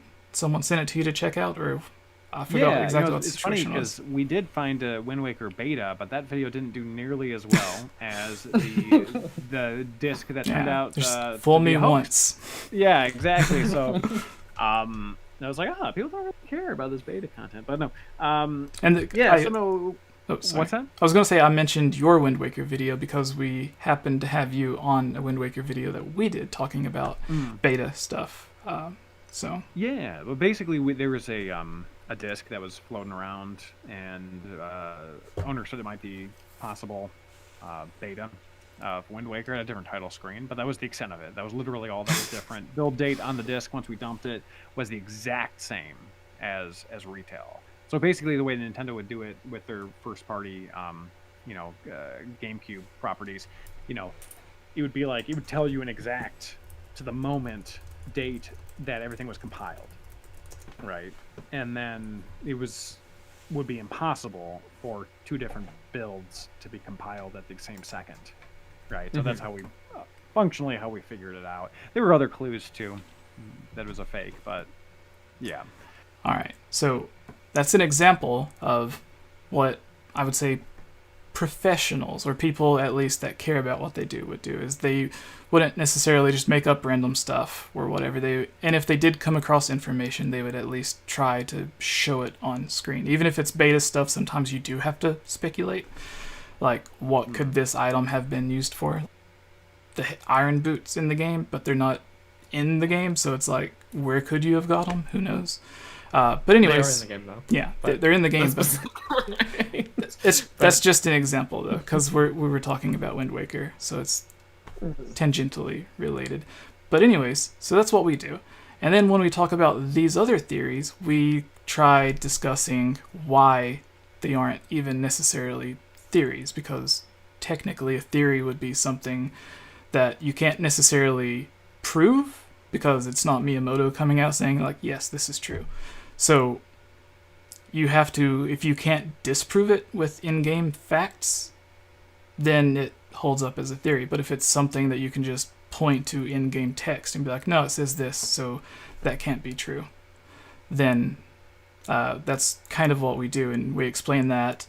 And we'll get a lot of people there's a lot of people that like it in the comments, because they're like, oh, you cleared up this misinformation, or I used to think this, but now thank you guys, because now I know that like a big one used to be that we see a lot on those pages is there's a theory that the Kokiri in Ocarina of Time became the Koroks in Wind Waker, but that's just something the game tells you.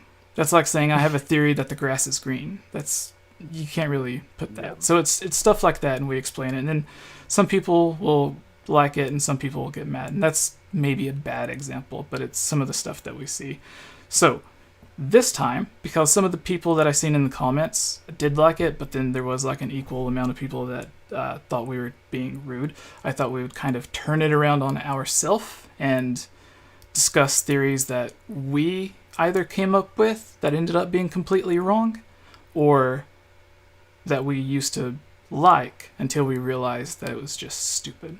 So our guest, Tony from Hard for Games, go ahead and you start us off.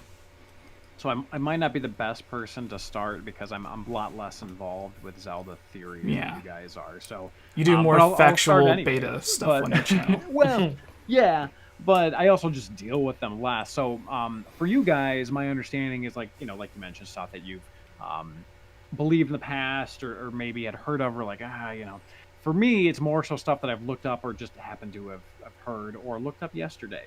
And turned out they were theories, and I thought they were just kind of dumb. So it's a little different. But one that I looked up the other day was every game is a dream. And you probably have heard this one before. Perfect example. We talked about this one a couple weeks ago. Actually. Yeah. So, Link wakes up and but hey, he wakes up. He's not still asleep. So probably not still a dream. And even if it was, who cares? What does it matter? So it's a kind of a theory that has like no functional effect on gameplay or Zelda lore. It literally just exists because Link wakes up from a slumber in the beginning of many games. It's just a Zelda trope, and someone ran with it in a weird direction. Another one that I'd heard about in the past was the fourth piece of the Triforce theory.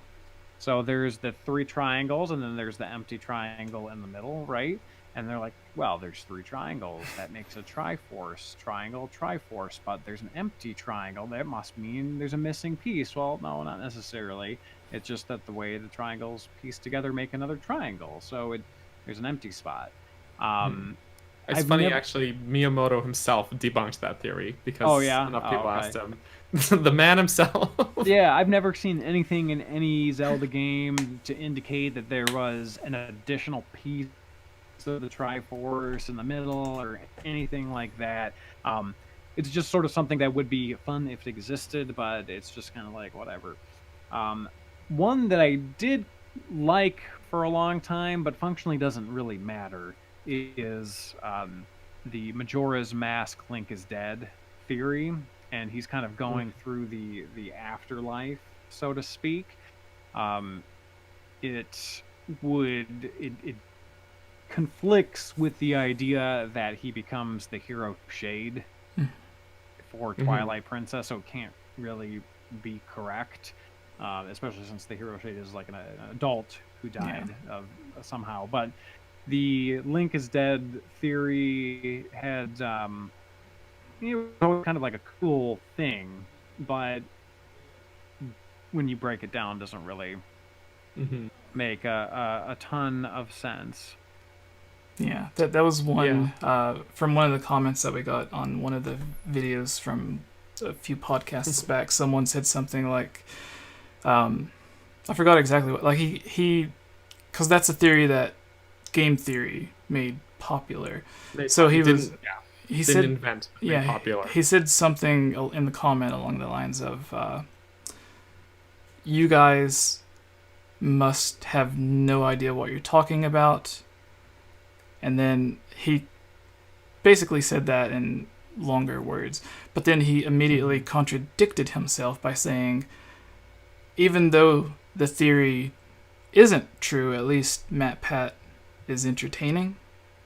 So it's like he said that we were wrong because we said it wasn't true, but it is, or whatever. And then he kind of went back the opposite of what he had just written. And I sent it to Daniel, and I was like, I don't understand this comment.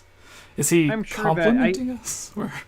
I haven't watched Game Theory in a long time. I do remember him doing that episode a while back, but I think when your job is to create theory videos, they have to all be very entertaining. You have to produce a convincing argument, even if it doesn't hold up under scrutiny. But that's not. I think that's kind of like not the point of his videos. It's just like fun fan theory brainstorming stuff. Like I don't. It's kind of like if I were. I mean, some of them are like so out there, and like, but they're just ridiculous and fun. You know, it would be like if I watch, you know, if I read a fiction novel and be like, well, this must be true. I read it. You know what I mean? Like it's just there for fun.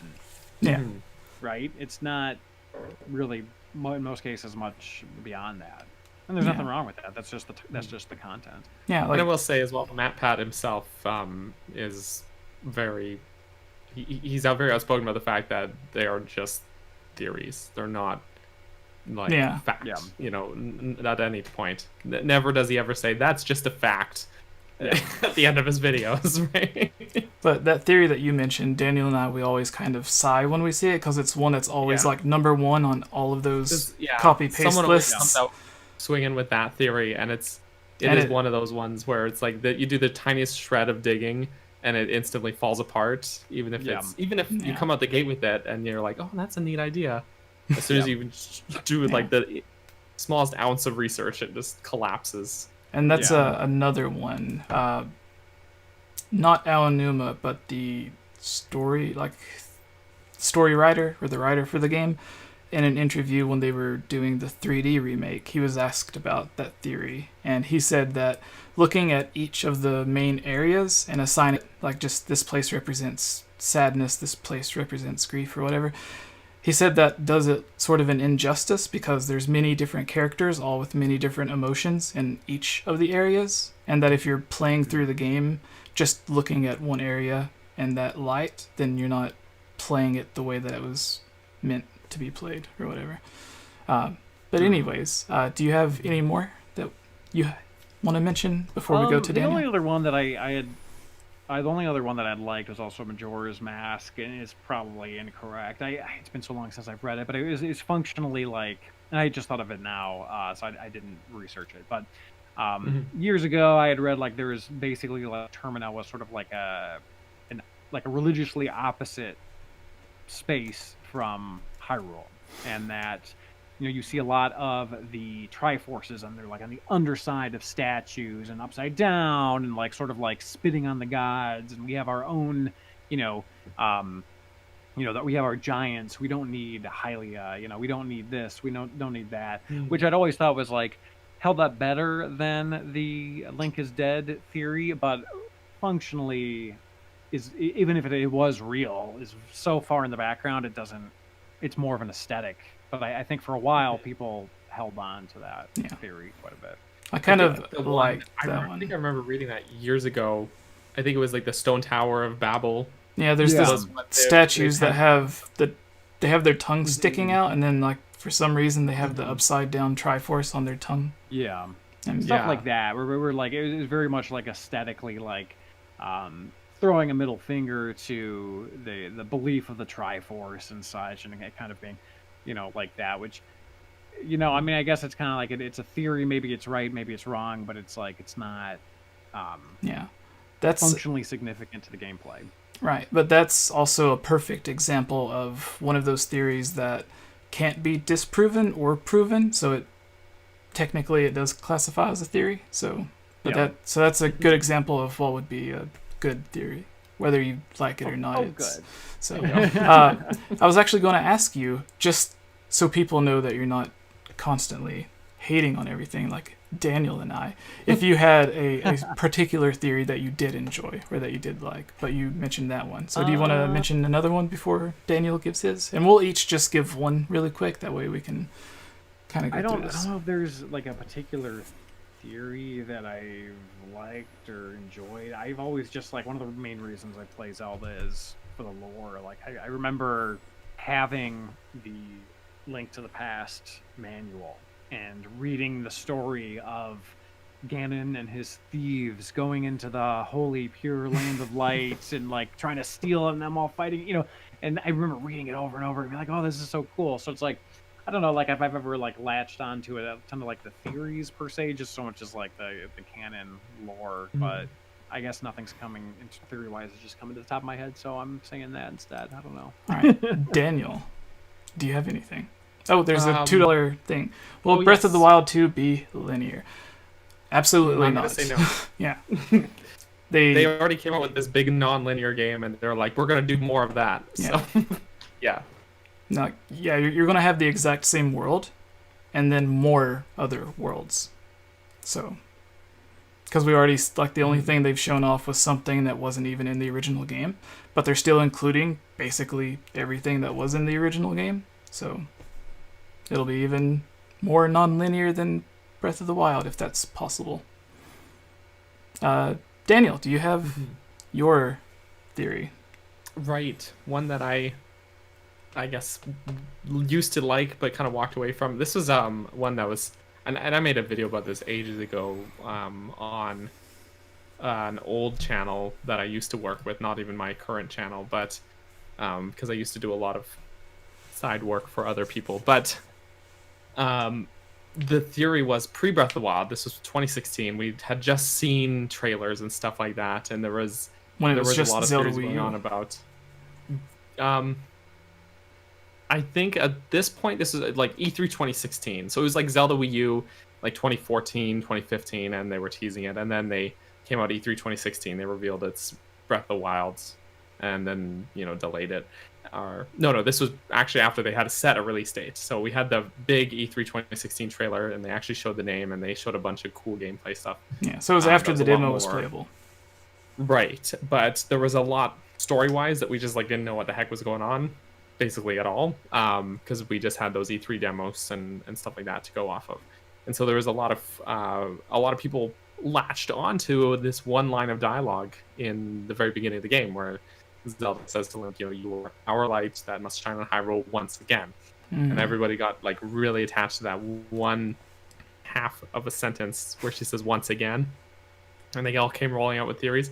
And there were some good ones, even one that I subscribed to, there's, where this is the Link from like a previous game who died, and then they put him in stasis to Because resurrect him. right before that game came out, Nintendo made it canon when the first book that Tony mentioned earlier, that one of the timelines was a what if, on like, what if Link dies? This happens. So yeah, that's why there was a lot of speculation. Like there was one channel I saw that speculated it was Link from A Link to the Past because of his sideburns. That was like their big piece of evidence. Yeah, another example of a bad theory. Yeah, but there were some good ones about it. And one the big theory that was out there that I actually quite liked was that it was Link from Ocarina of Time, who in the Fallen Hero timeline he had failed and died and lost to Ganondorf, and so then he was put in this resurrection chamber. And then that's why when he wakes up, because he had lost, that's why Hyrule's completely in ruins when he wakes up. And so there was, again, like in hindsight, that's only half true. Technically, yes, that is a Link that failed and died and was put in the Shrine of Resurrection, but it wasn't that Link. It was a new one still. Yeah. So, but it was a fun theory. It was a good time, and everybody was picking apart every tiny detail, and they're like, he's got a stripe on his sleeve, and we were all going nuts, right? So, but as soon as the game came out, we were all wrong about it, but it was still a good fun time back then, right? So yeah. All right, so there was. We got another cat. Oh, do we? We do. Oh yeah, it just popped up. Opinions on Link's green magic in Breath of the Wild 2 trailer. Oh, thank you, Tony. From Victor Pulse, Puls. We have a couple of videos going more in depth on it than we will here, but I think it's essentially just the hand that catches Link. That after it catches him, then he gets the power from it somehow. In the same way that all of the champions also give Link some special power, and then this might be a new ability that you get to start with this game. So. Telekinesis or something. It's. I feel like effectively, I think it'll replace like the Sheikah Slate, in a sense, but like we don't really know anything about it. We saw like a half a second of Link going like in the trailer, and that was it, right? So, and there is concept art though, of Link having his hand removed and then like a mechanical thing. So maybe they took that idea or that concept and just, instead of something mechanical, now it's magic. That was cut from Breath of the Wild, you mean? That, Yeah.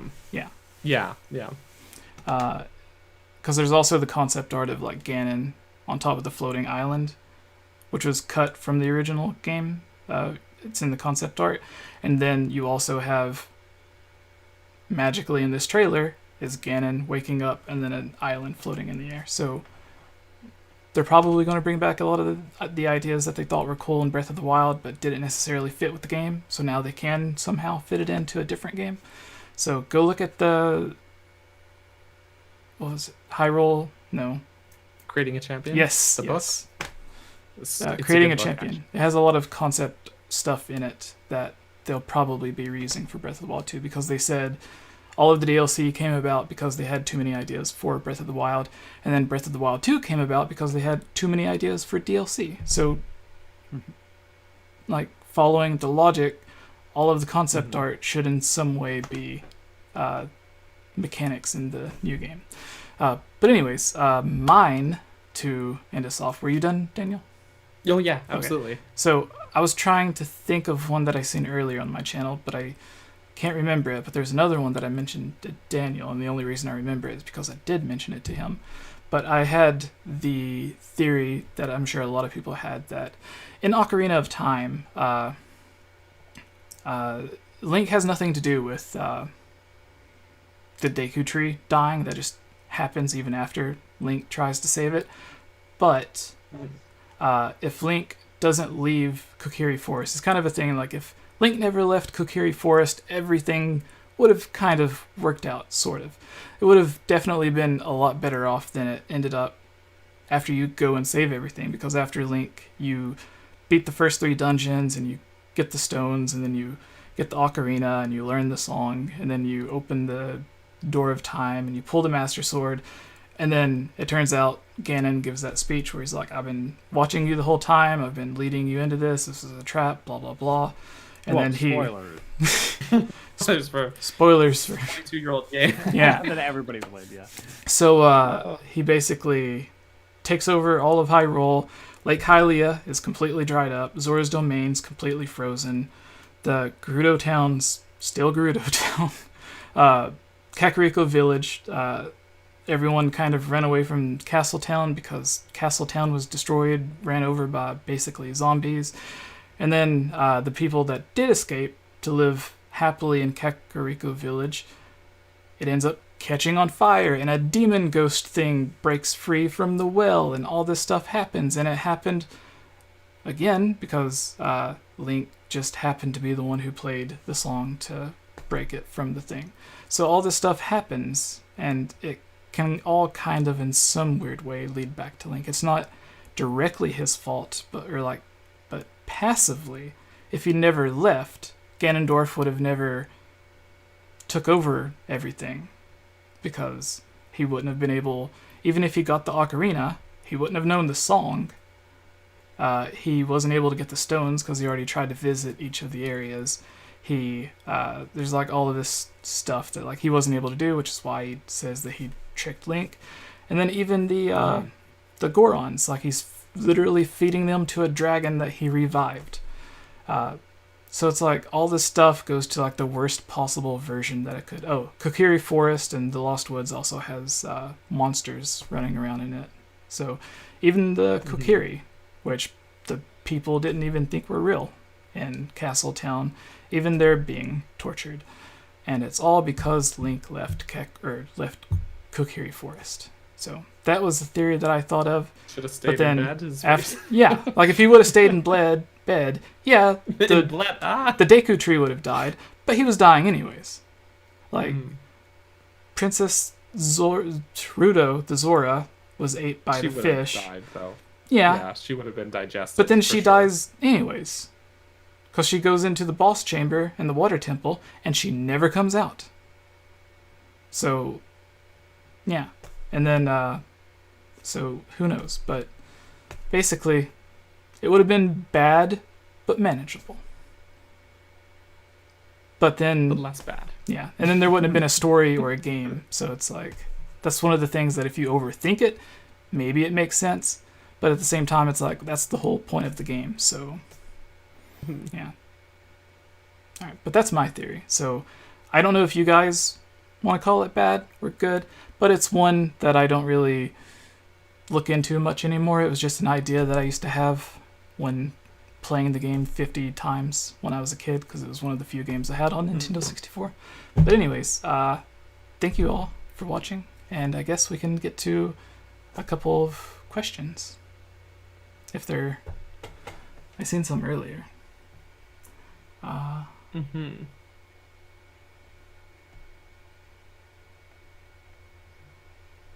There was a few good questions that people dropped in the chat. There was one I saw. I think she posted a couple times here. All right, yeah. If you have any questions, we'll try to do 3 really quick, and then we'll head out. So, okay. I think the people that really wanted their questions answered just did the super chat. Do you think Ganondorf? This is from Lucy Tims? Yeah.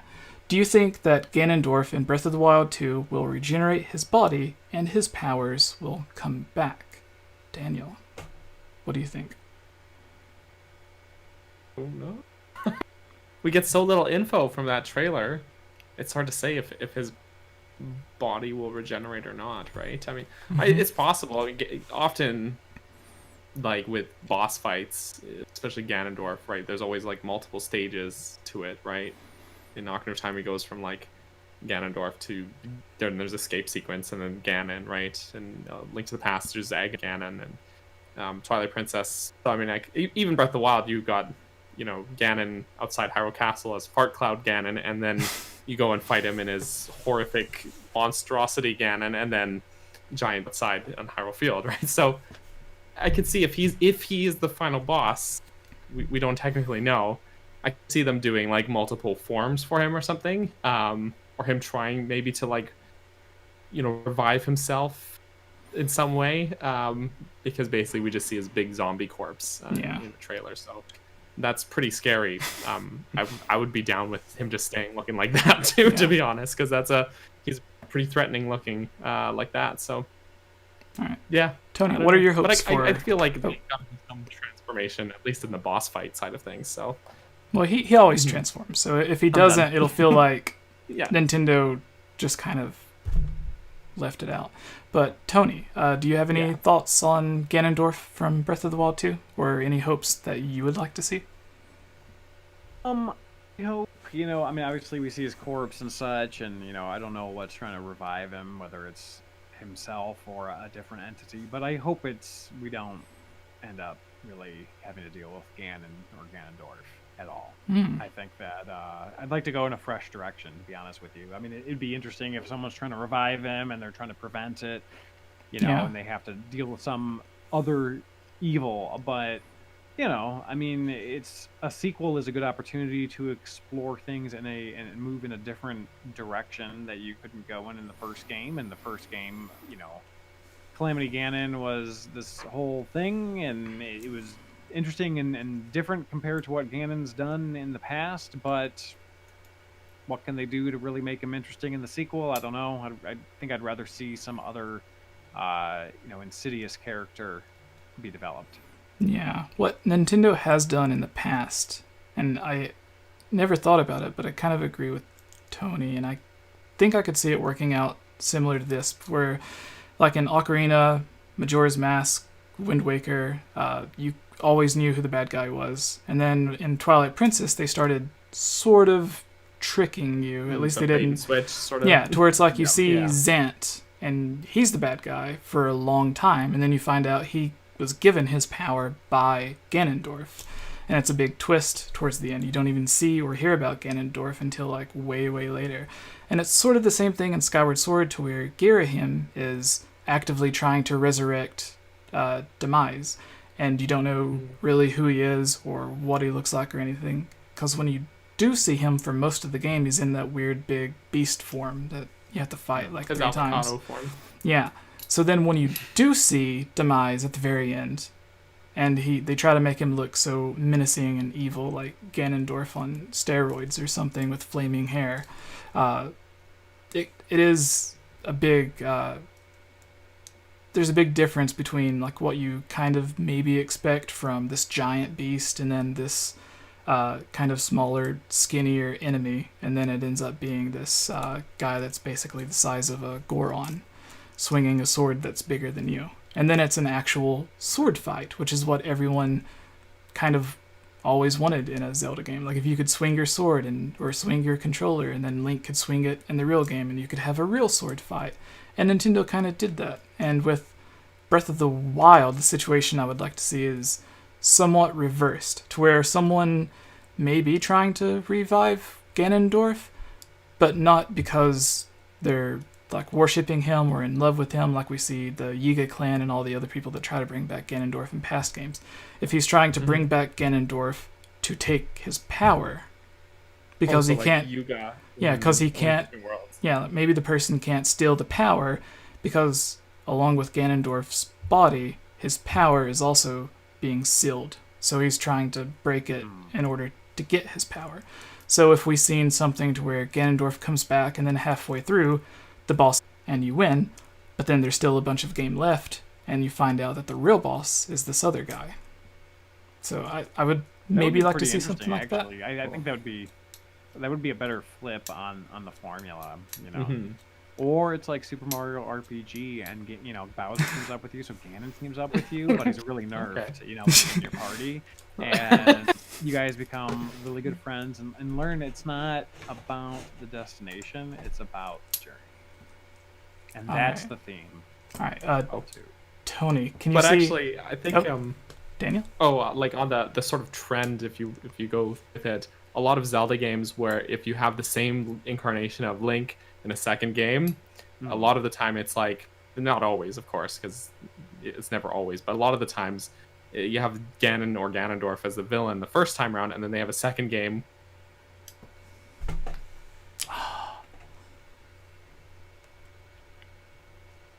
Oh.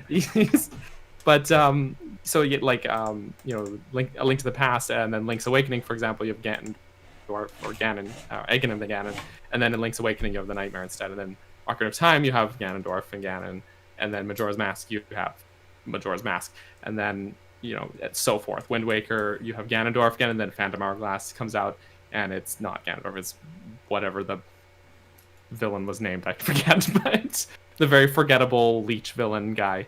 In what game? So the sort of trend in Phantom Hourglass, I forget what the villain's name was, but in a lot of those games where you have the same Link two times in a row. No. Nightmare was Link's Awakening. Okay. The other dream game. Yeah, they have this sort of trend of giving Link a second adventure where, okay, this time it's not Ganon. Even Zelda 1 and 2. Zelda 2, Ganon's minions were there, but it wasn't actually Ganon. The only time you saw him was if you got a game over screen. Yeah, it was a giant which we all Thunderbird. did many times. So that would be cool to see in many 3D, fighting a giant Thunderbird. That would be cool. Yeah. So it's yeah. They've been breaking tons of conventions, but if they were to follow that trend, then logic would have it that this is Link's second adventure. So hopefully it would be a different villain to follow that trend. New. Yeah, for sure. Mm-hmm. All right, Tony. We've had you on for a little over 2 hours. I was kind of hoping we could get through with everything in about an hour, and then the last 30 minutes would be the Q&A stuff, but we've gone on 30 minutes past that. So do you see a final question that you would like to answer? If you don't, I see one, but I don't know if anyone has a question specific to Tony about Hard for Games or some of the content that he does, please ask it. See, there's a game about there's a question about post-game content in Breath of the Wild 2. If we think people, they'll allow you to continue after beating the game, and it's anybody's guess. It was neat to be able to do that in the Oracle games, but there wasn't much to do. I don't know. Let's see here. Should I play Skyward Sword for Wii or avoid it? Just play it. You may enjoy it. Yeah, it's very different. There is no other Zelda game like it. That's true. I wouldn't say it's the best Zelda game. I played it and I never felt the need to go back to it, but it's I enjoyed it while I played it. Yeah, a similar question. Lucy asks, should I get Ocarina of Time 3D and Majora's Mask 3D for 2DS? Yes, you should. Sure. If you haven't played the originals, then absolutely. Yeah, go for it. Majora's Mask has a couple of issues where mechanics of motion with some of the transformation aren't as fluid and as good as the N64 version, but there are also other elements of it that are better than the N64 version. The graphics, there's a fishing pond, there's there's easier saving in it, for example. So it's sort of a give and take, but I think Ocarina for the 3DS overall on all fronts is a better title. Yeah, and it has the Master Quest free as well. Yes, Master Quest and the Master Quest is mirrored. So you have both the difficulty and sort of the illusion of it being different because of it being mirrored. You have to battle your muscle memory. Yeah, exactly, which is another thing too. So there is a question directly for you from Hylian Chambers, close to the bottom if you see it. Oh, okay. Let's see. I saw a whole bunch of your mod playthrough. Oh, the chat's moving. I saw a whole bunch of your mod playthrough. Did you ever consider doing some good games from ZC Engine? I don't know what that is. you ever consider doing some good ZC games from Engine. ZC Engine? Is that a creator or is that an actual game engine? I'm not sure what that is. The only thing I knew, could I'd be think happy of to is respond. there's I don't know if there's a special tool that lets you do it, but it could be like Zelda Classic. Zelda Zelda okay. Classic. Okay, yeah, they clarified. So, no, I've never considered it because I never knew what it was. There you go. So a short answer, but a long answer. If you think it's something that I can I should look into. Yeah, I would. I'm always looking for something interesting. I will say the coolest classic style Zelda game that I've seen that was a mod or a fan made thing was someone tried to make Ocarina of Time in 2D, but like had online functionality. Okay. And then there's also Melon speedruns worked on the Ocarina of Time online. So it's like the Nintendo 64 version, but it's also online. And they did Super Mario 64 that way as well. And he sent me Wind Waker online to share a while back as well, but I don't know if that's been updated at all.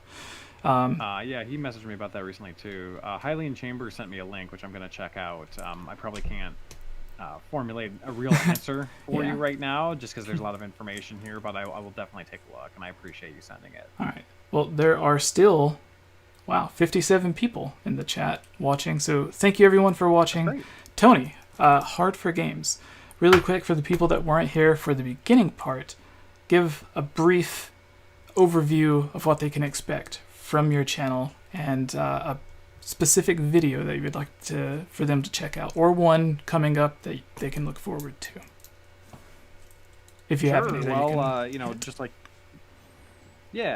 you guys, we're big Zelda fans over on my channel. We deal less with theories and more with taking a look at Zelda mods, beta content, in general, and beyond Zelda, we do a lot of lost media preservation. So that could be a beta version of a game. It could be a game that needs to be dumped off of a prototype cartridge of some sort, or it could be an old VHS tape from Germany that you've never seen, or a Laserdisc that was in a Nintendo kiosk that needs new life and has trailers and all sorts of great 90s nostalgia on it that nobody's seen. So we do a lot of media preservation and just trying to get everything nice and viewable easily, basically, and also make sure a lot of these lost games don't get lost forever.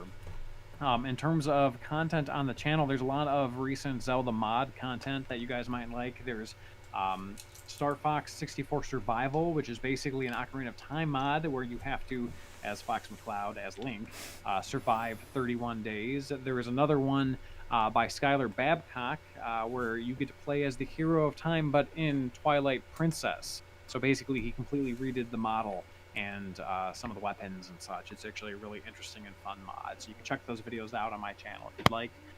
As far as upcoming content, I have a bunch of dev hardware I'm going to be covering, but probably more quickly in the next week or so. We're covering this Nintendo source book, which is from 1998. It has marketing materials.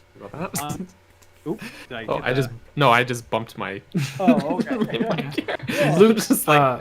Luke in the chat says, I love that mod. He does a lot of live streams with various different randomizers and fan-made mods and stuff. I think he did Melon's speedruns. And Benjamin says, I love your channel, Hard for Games.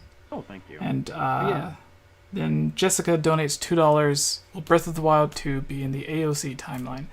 Daniel, you spoke about this. I have talked about. Well, we talked about this, I think, our last couple of podcasts now. But because everyone keeps asking, but, I'm gonna say no because the sequel to Breath of the Wild, first of all, entered development before Age of Calamity was a thing, and also Age of Calamity was developed by Koei Tecmo, not Nintendo's main Zelda team, which the Breath of the Wild sequel is developed by, and I'm pretty sure that any Zelda sort of thing developed by anyone other than the main Zelda team, they're just going to be its own separate thing, just to not limit themselves creatively, because that's how Nintendo is about it. So I think the easiest way to look at that is that at the very beginning, like the fact that the timeline breaks off and goes to the past.